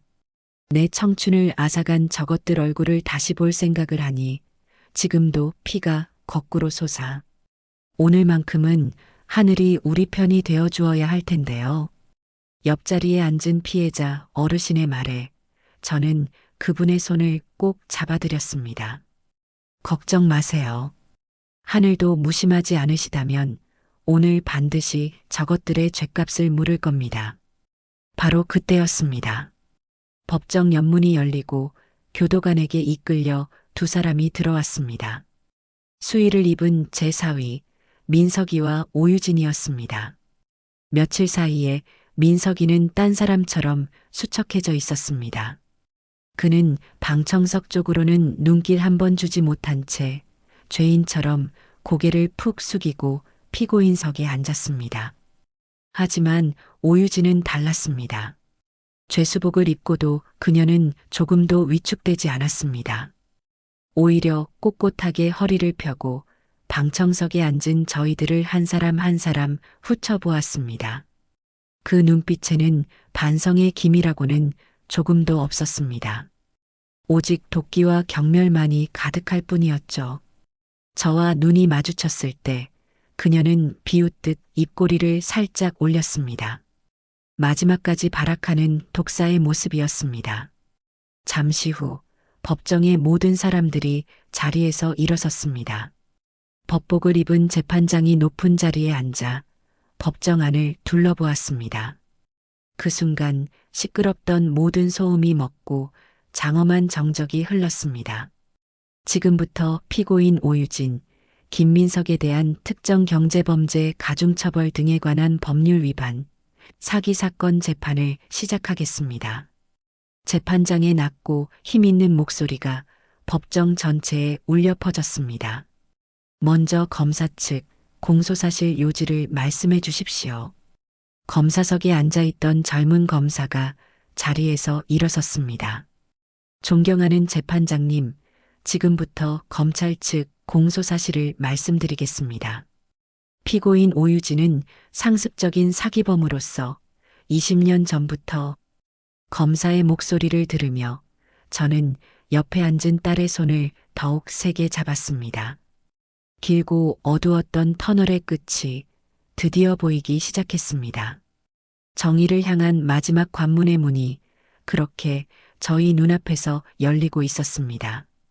재판이 시작되고 검사와 변호사들의 날카로운 공방이 오고 갔습니다. 방청석에 앉아있는 제 손바닥은 이미 축축하게 젖어 있었습니다. 그리고 마침내 검사가 제 딸 미영이의 이름을 불렀습니다. 증인 이미영 씨, 증인석으로 나오시지요. 저는 저도 모르게 딸의 옷자락을 붙잡았습니다. 딸은 괜찮다는 듯 제 손을 한번 꼭 쥐어주고는 담담한 표정으로 자리에서 일어났습니다. 법정의 모든 시선이 쏠린 그 외로운 증인석으로 제 딸이 한 걸음 한 걸음 걸어갔습니다.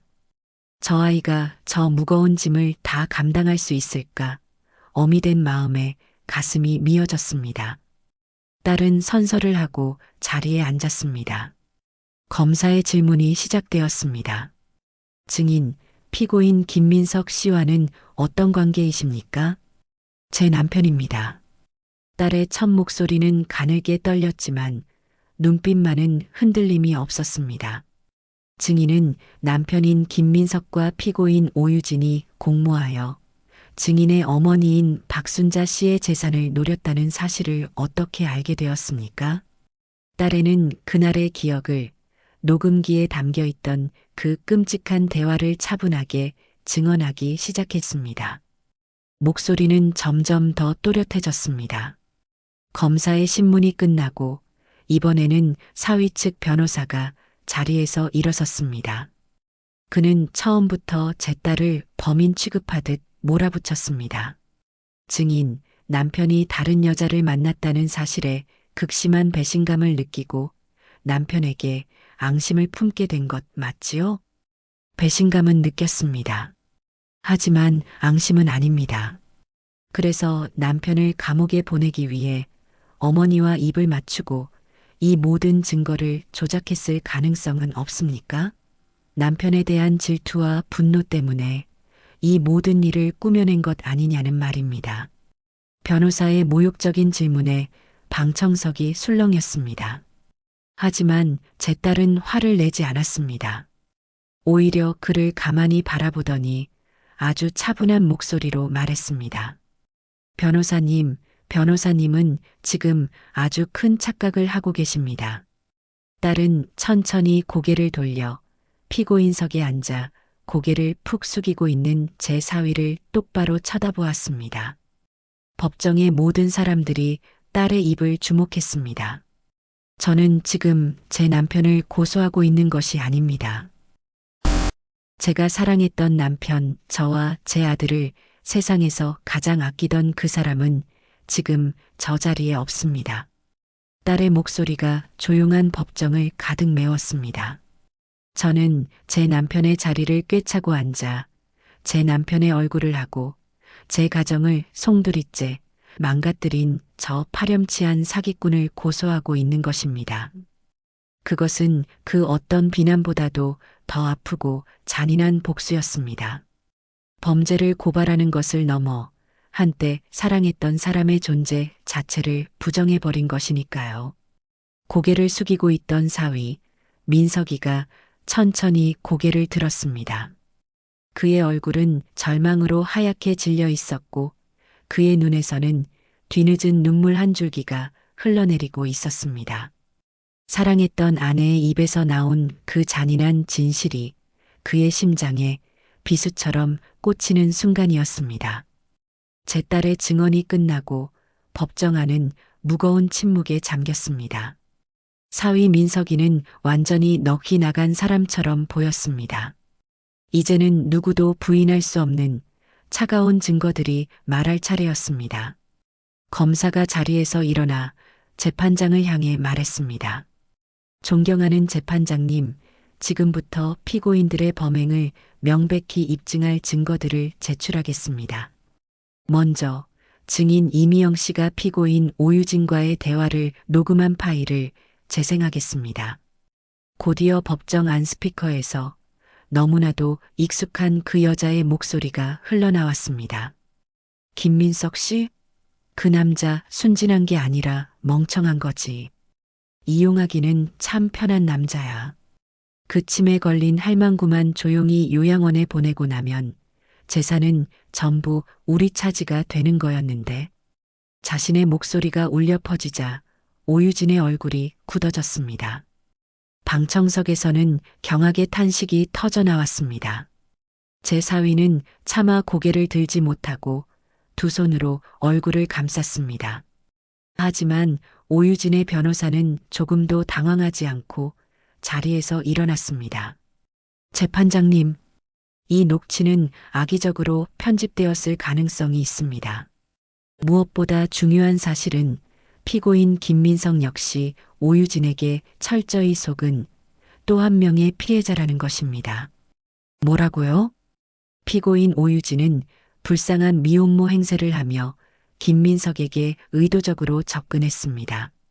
심지어 자신의 아이가 그의 아이인 것처럼 속여 그의 동정심을 이용해 돈을 갈취하고 범행에 끌어들인 것입니다. 피고인 김민석은 가정을 지키려다 사기꾼에게 휘둘린 선량하고 어리석은 피해자일 뿐입니다. 저는 기가 막혀서 말도 나오지 않았습니다. 저 뻔뻔한 거짓말에 법정이 또다시 술렁이기 시작했습니다.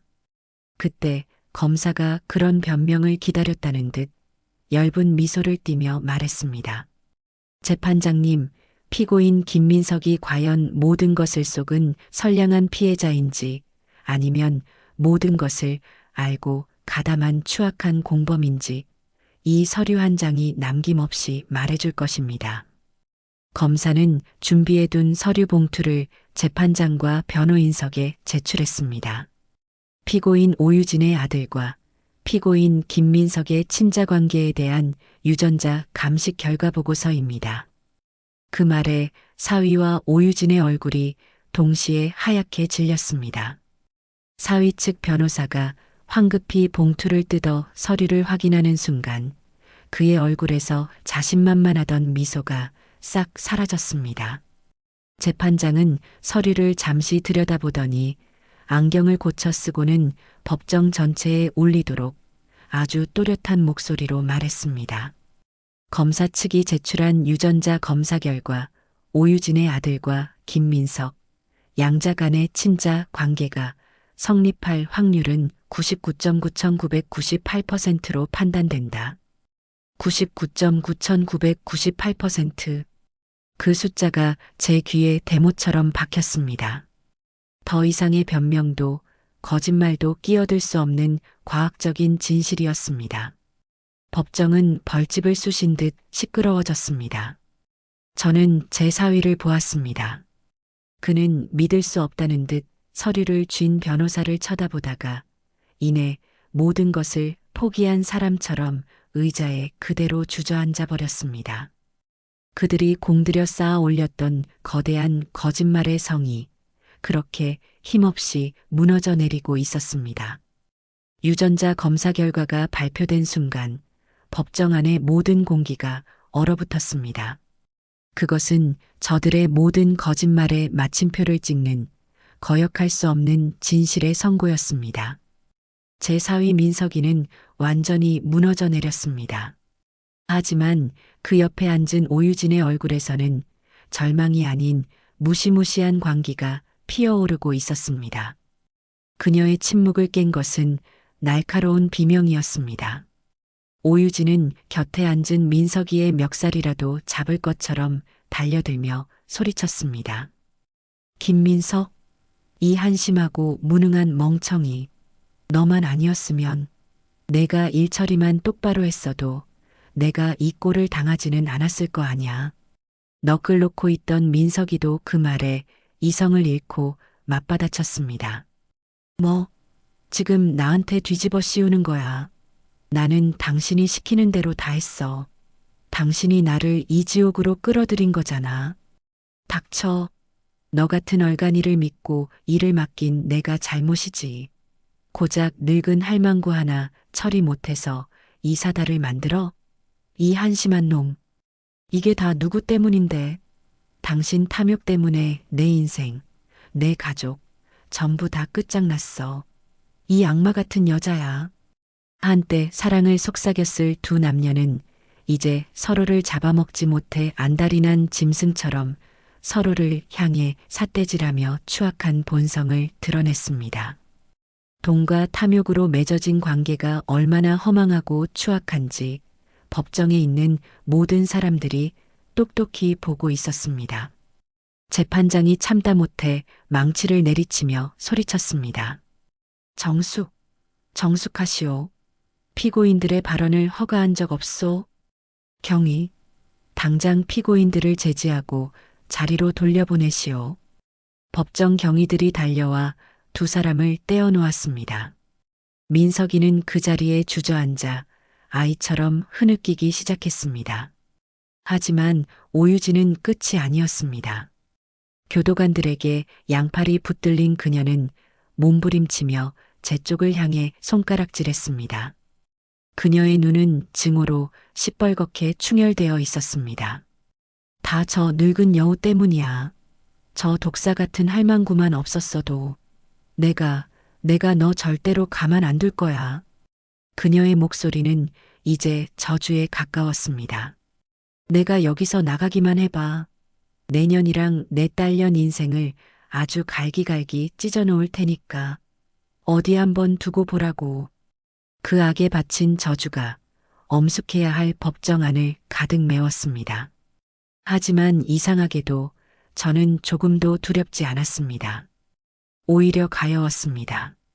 마지막 순간까지 잘못을 뉘우치지 못하고 남탓만 하며 발악하는 저 모습이야말로 그녀가 받을 가장 큰 벌이라는 생각이 들었습니다.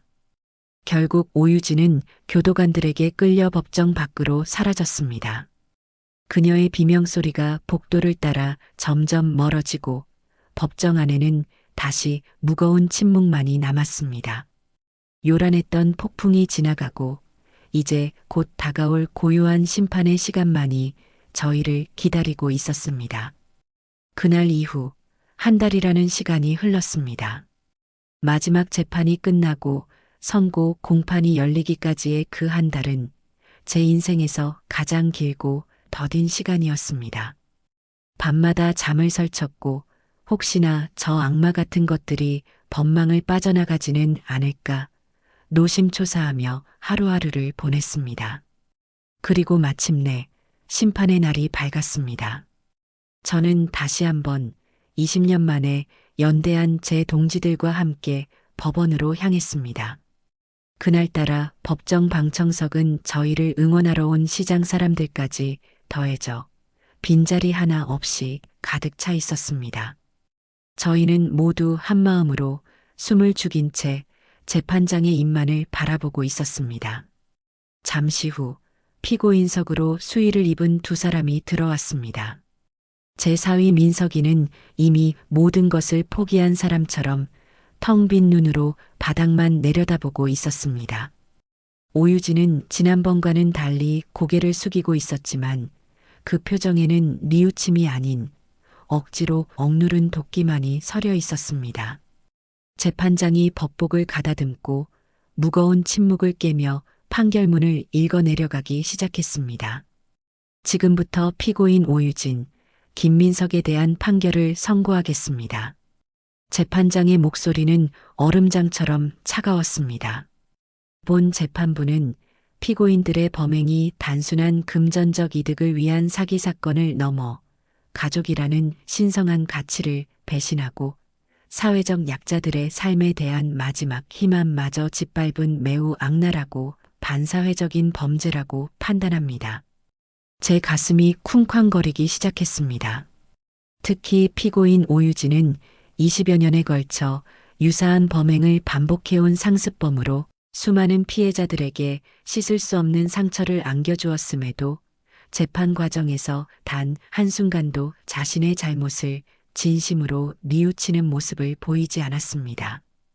이에 피고인 오유진에게 징역 15년을 선고한다. 징역 15년. 그 말에 방청석 여기저기서 낮은 탄성이 터져나왔습니다. 오유진의 어깨가 크게 한번 들썩이는 것이 보였습니다. 재판장은 이어서 제4위를 향해 판결을 내렸습니다. 또한 피고인 김민석은 아내와 장모의 신뢰를 배신하고 범행에 적극적으로 가담하여 이 모든 비극의 주된 원인을 제공하였습니다. 그 죄질 역시 매우 무겁다 할 것입니다. 이에 피고인 김민석에게 징역 7년을 선고한다. 징역 7년. 제4위는 그 자리에 풀썩 주저앉아 소리 없이 오열하기 시작했습니다. 땅, 땅, 땅. 모든 것을 끝내는 재판장의 망치 소리가 법정 전체에 무겁게 울려 퍼졌습니다. 저는 그 소리를 들으며 저도 모르게 눈을 감았습니다.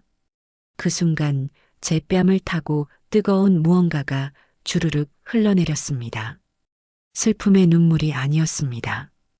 분노의 눈물도 아니었습니다.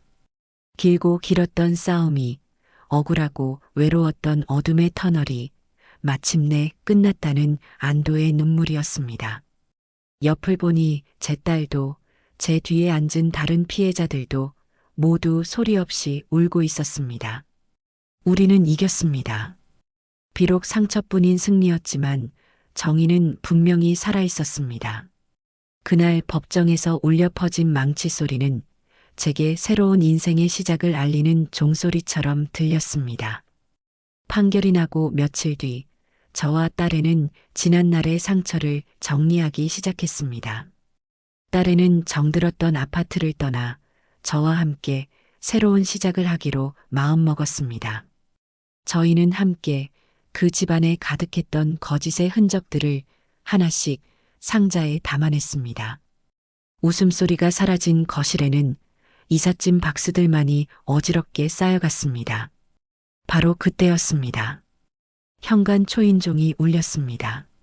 저희는 아무도 기다리고 있지 않았습니다. 딸애가 경계하며 문을 열자 그 앞에는 유령 같은 모습의 한 남자가 서 있었습니다. 항소심을 기다리며 잠시 풀려난 제 전 사위 민석이었습니다. 여긴 어쩐 일이야? 당신이 올 자격 없는 곳이야. 딸애의 목소리는 얼음장처럼 차가웠습니다. 미영아, 제발 마지막으로 할 말이 있어. 장모님, 제발 한 번만. 그는 비집고 들어오더니 저희 모녀 앞에서 그대로 무릎을 꿇었습니다. 한때는 누구보다 훤칠하고 당당했던 남자는 이제 어디에도 없었습니다. 내가 죽일 놈이야. 내가 정말 잘못했어, 미영아. 장모님, 제가 다 잘못했습니다. 용서해 주십시오. 그는 이삿짐 박스들 사이에서 이마가 바닥에 닿도록 머리를 조아리며 울기 시작했습니다. 하지만 그의 눈물은 곧 변명으로 바뀌었습니다. 나는 정말 그 여자한테 속은 거예요. 그 여자가 시키는 대로 하지 않으면 당신하고 우리 선우 가만두지 않겠다고 협박했어요. 그래서 어쩔 수 없이 나는 당신들을 지키려고. 미영아, 제발 우리 선우를 봐서라도 나한테 기회 한 번만 더 주면 안 될까? 나 교도소 다녀와서 정말 새 사람이 될게. 당신하고 선우만 보고 죽으림을 다해서 살게. 제발. 그는 제 딸의 다리를 붙잡고 애원했습니다. 하지만 딸애는 미동도 없이 차가운 눈으로 바닥만 내려다보고 있었습니다. 한때는 그토록 사랑했던 남편의 눈물에 이제는 단 한 방울의 동정도 남아있지 않은 듯 보였습니다. 딸은 저를 바라보았습니다. 그 눈빛은 이 지긋지긋한 악연을 이제는 제 손으로 끝내달라는 마지막 부탁처럼 느껴졌습니다. 저는 말없이 탁자 위에 놓여있던 서류 봉투를 집어들었습니다. 그리고 무릎 꿇은 채 저를 올려다보는 민석이의 앞으로 다가갔습니다. 그는 아마 제가 자신을 용서해 주리라 마지막 기대를 했을지도 모릅니다. 저는 아무 말도 하지 않았습니다. 그저 봉투에서 딸의 도장이 찍힌 이혼 합의서를 꺼내 그의 눈앞으로 떨어뜨렸습니다. 종이는 나비처럼 팔랑이며 그의 젖은 눈앞에 내려앉았습니다. 그게 우리 모녀의 마지막 대답이네. 이제 그만 돌아가게. 민석이는 한참 동안 그 종이를 내려다보았습니다. 그리고 제 딸의 돌아선 등을 또 저의 무표정한 얼굴을 번갈아 보았습니다.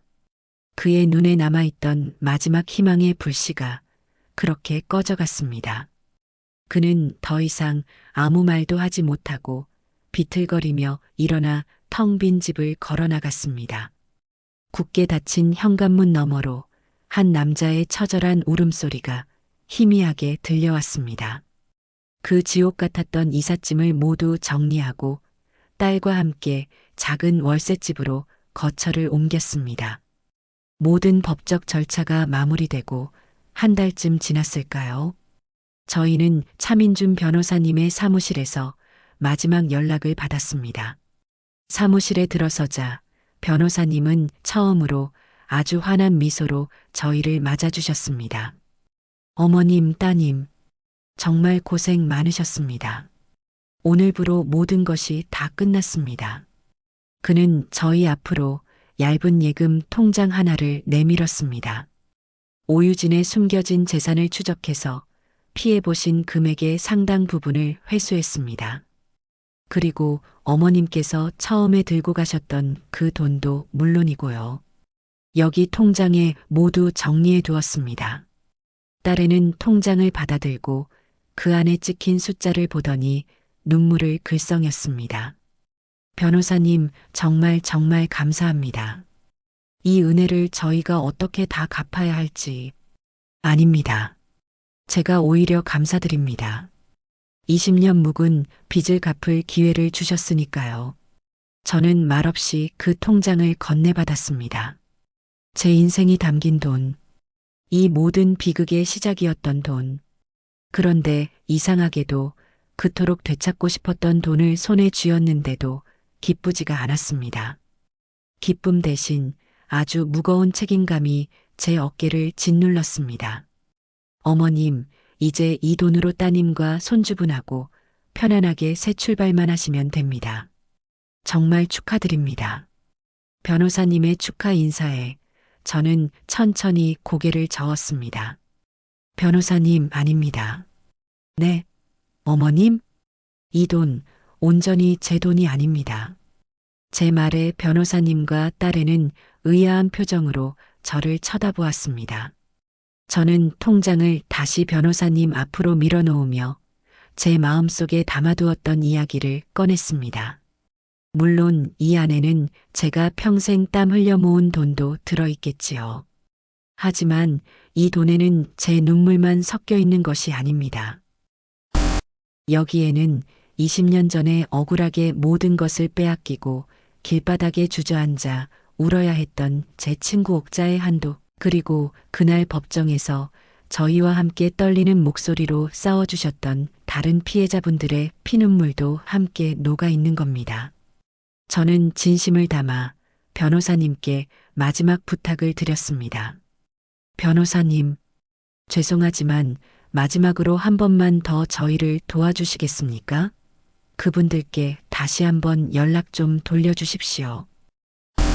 이 돈은 나 혼자만의 눈물값이 아닙니다.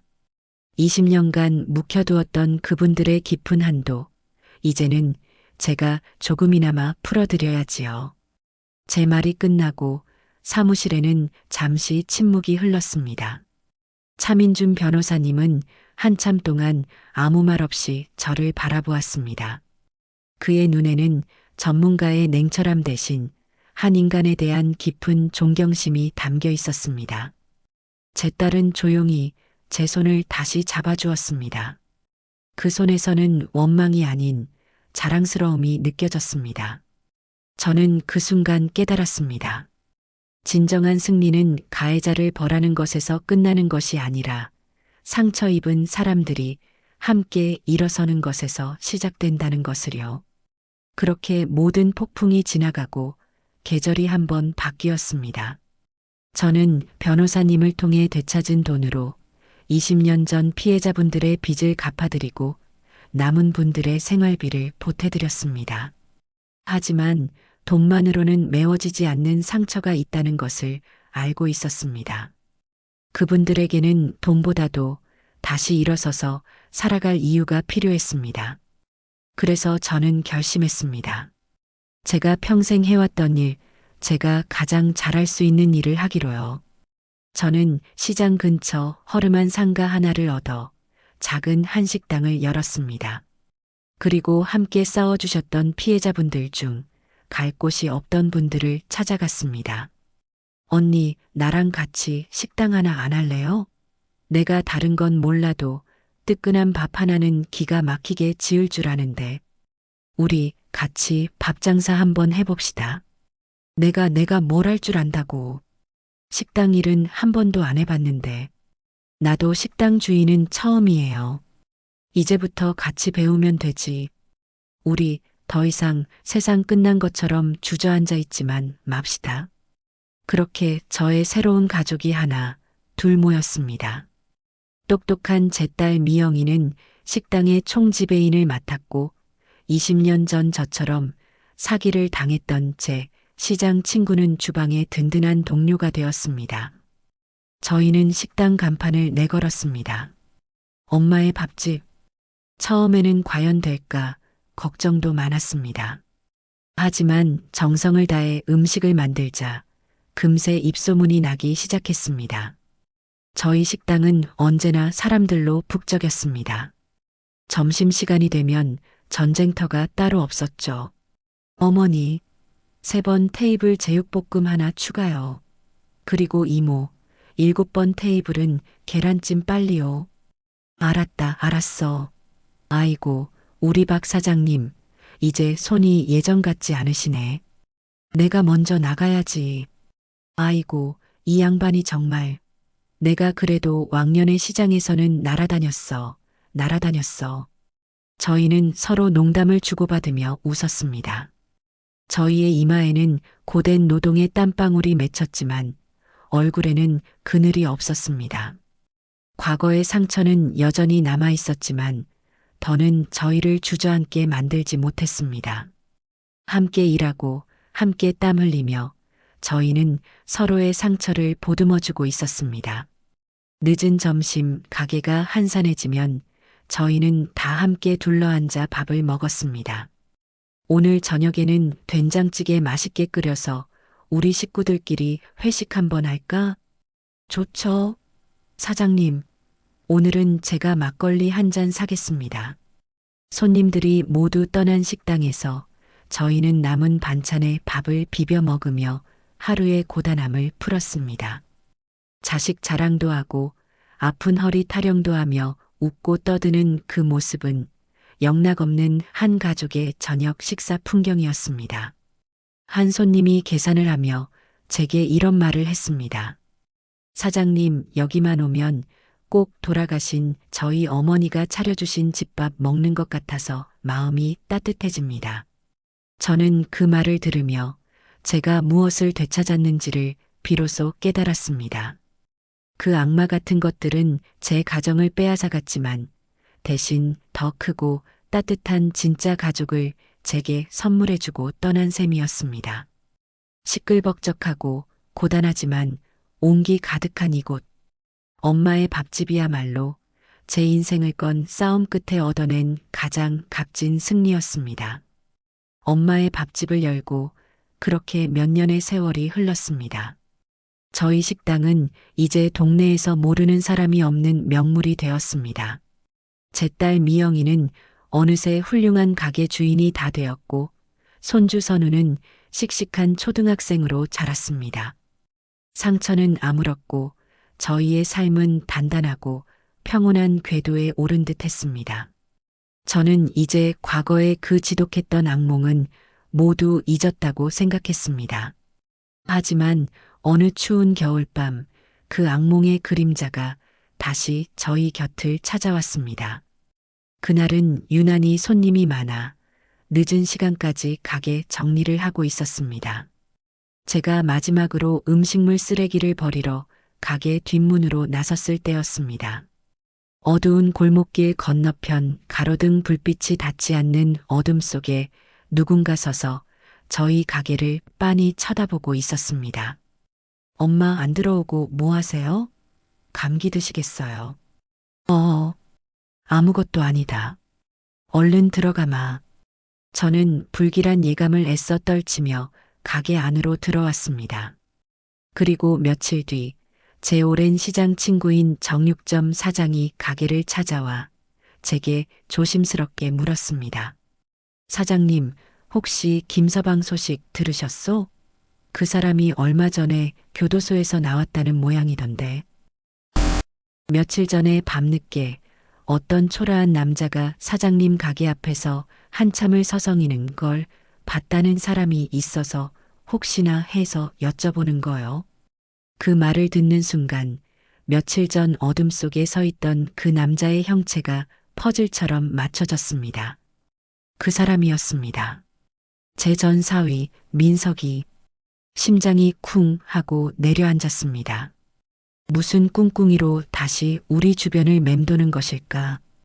행여나 우리 미영이나 선우에게 해코지라도 하면 어쩌나?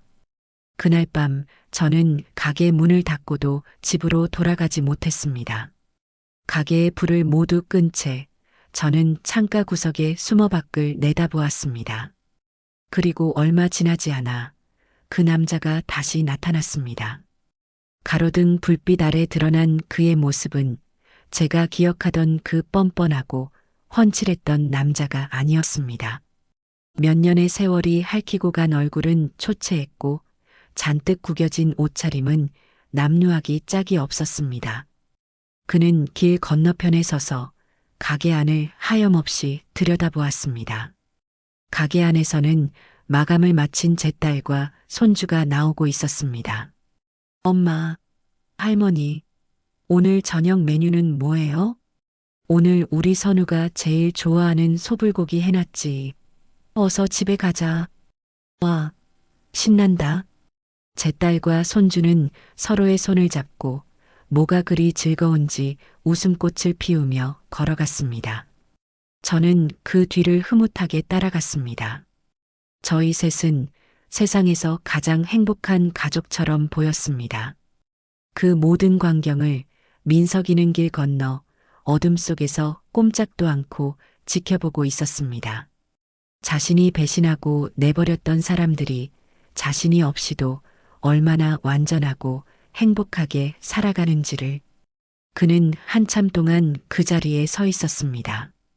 저희의 웃음소리가 멀어질 때까지 이윽고 그는 저희의 행복에 감히 다가오지 못하고 고개를 떨군 채 조용히 어둠 속으로 발길을 돌렸습니다. 저는 그 뒷모습을 보며 비로소 모든 것이 끝났음을 알았습니다. 교도소의 차가운 벽이 그에게 준 벌이 아니었습니다.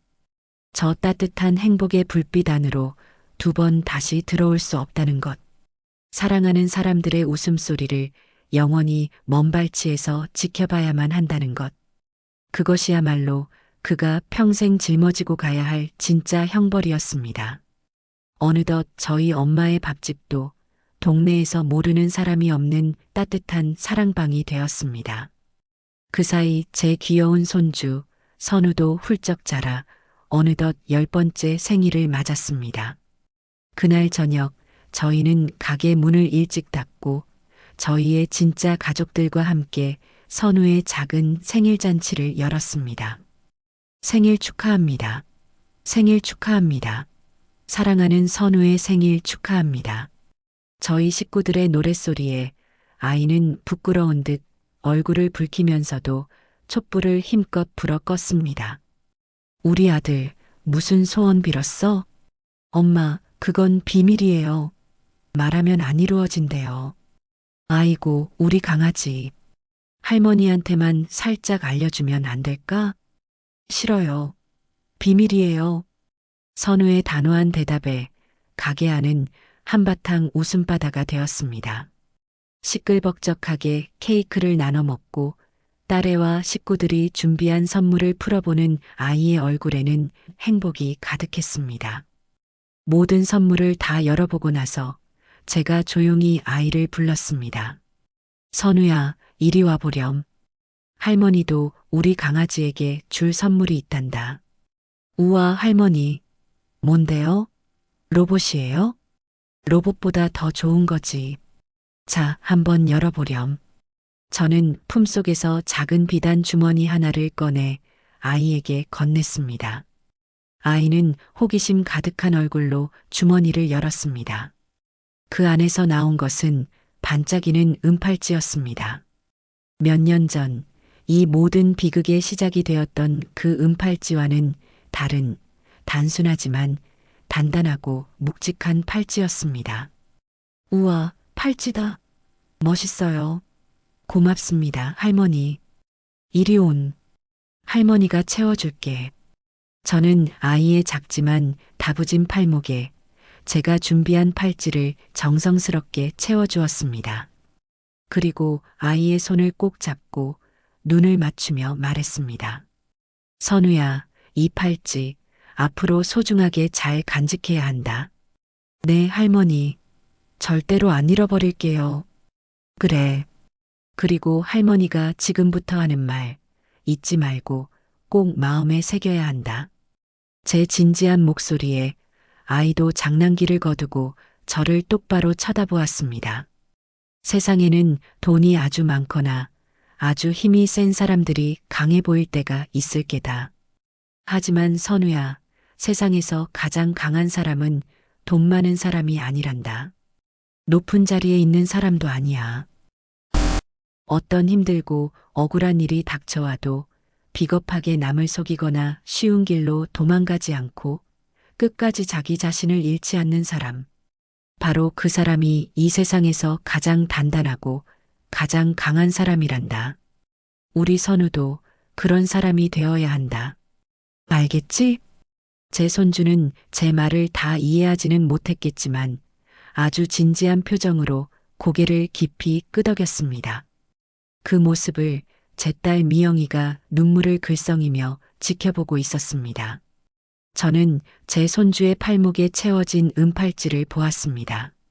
한때는 지독한 상처와 배신의 상징이었던 그것은 이제 제 인생의 지혜가 담긴 새로운 약속이 되어 제 손주와 함께 빛나고 있었습니다.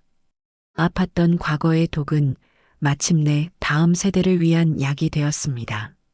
이것이 제 길고 길었던 이야기의 마지막 장입니다. 그 모든 시련이 지나가고 또 몇 번의 계절이 바뀌었습니다. 어느 화사한 봄날이었습니다. 가게 앞 벚나무의 하얀 벚꽃이 눈처럼 흩날리는 그런 날이었죠. 저는 깨끗한 앞치마를 두른 채 저희 엄마의 밥집 문 앞에 서서 잠시 숨을 고르고 있었습니다. 점심시간이라 가게 안은 맛있는 밥 냄새와 손님들의 즐거운 웃음소리로 가득했습니다. 사장님, 여기 제육볶음 2인분 추가요. 밥도 2공기 더 주시고. 아이고, 김 사장님 또 오셨네. 알았어요. 금방 갖다 드릴게요. 단골 손님의 우렁찬 목소리에 저는 정겹게 대답하며 웃었습니다. 가게 안에서는 제 딸 미영이가 능숙하게 손님을 안내하고 있었습니다. 어서 오세요. 엄마의 밥집입니다. 세 분이세요? 저기 창가 쪽 자리로 앉으세요. 이제 제 딸은 남편의 그늘 뒤에 숨어 있던 연약한 아내가 아니었습니다. 수십 명의 손님을 거뜬히 상대하는 당당하고 유능한 가게 주인이었습니다. 가게 앞 평상에서는 이제 제법 어린이다워진 손주 선우가 친구들과 함께 웃으며 뛰어놀고 있었습니다. 할머니, 저 아이스크림 사 먹게 동전 좀 주세요. 아이고, 우리 강아지. 밥 먹기 전에는 안 된다. 점심시간이가 조금 잦아들 무렵 딸애가 제 곁으로 다가왔습니다. 엄마, 힘드시죠? 이제 주방은 이모님들께 맡기시고 안으로 들어가서 좀 쉬세요. 힘들긴 뭐가 힘들어. 이렇게 손님들 북적이는 거 보는 게 내 낙인데. 나는 우리 딸이 저렇게 씩씩하게 제 몫을 다 해내는 걸 보니 하나도 안 힘들다. 제 말에 딸애가 환하게 웃었습니다. 다 엄마 덕분이죠. 엄마가 그때 용기 내주시지 않았으면 전 아직도. 아니다. 우리 미영이가 스스로 강해져서 이겨낸 거지. 다 내 덕분이다. 저는 딸의 손을 따뜻하게 잡아주었습니다. 딸은 다시 밝은 미소로 가게 안으로 들어갔습니다. 저는 잠시 더 문 앞에 서서 눈앞에 펼쳐진 이 평화로운 풍경을 가만히 바라보았습니다. 저를 믿어주는 가족들, 함께 웃고 떠드는 동료들, 제 음식을 맛있게 먹어주는 손님들, 제 삶을 둘러싼 모든 것들이 따뜻하고 소중하고 또 감사했습니다. 지독하게 길고 추웠던 겨울이 있었습니다. 모든 것이 얼어붙고 세상에 저 혼자만 남겨진 것 같았던 어둡고 외로운 시간이었습니다. 하지만 겨울은 영원하지 않더군요. 아무리 단단하게 얼어붙었던 땅이라도 봄이 오면 어김없이 새싹을 틔워 올리는 법이니까요. 제 인생에도 마침내 그 봄이 찾아온 것입니다. 흩날리는 벚꽃잎이, 따스한 봄 햇살이, 그리고 사랑하는 사람들의 웃음소리가 저를 감싸주었습니다. 저는 눈을 감고 이 모든 것을 가슴 깊이 새겼습니다. 제 모든 이야기를 들어주셔서 정말 감사합니다. 내 인생의 계절은 이제야 비로소 따뜻한 봄입니다.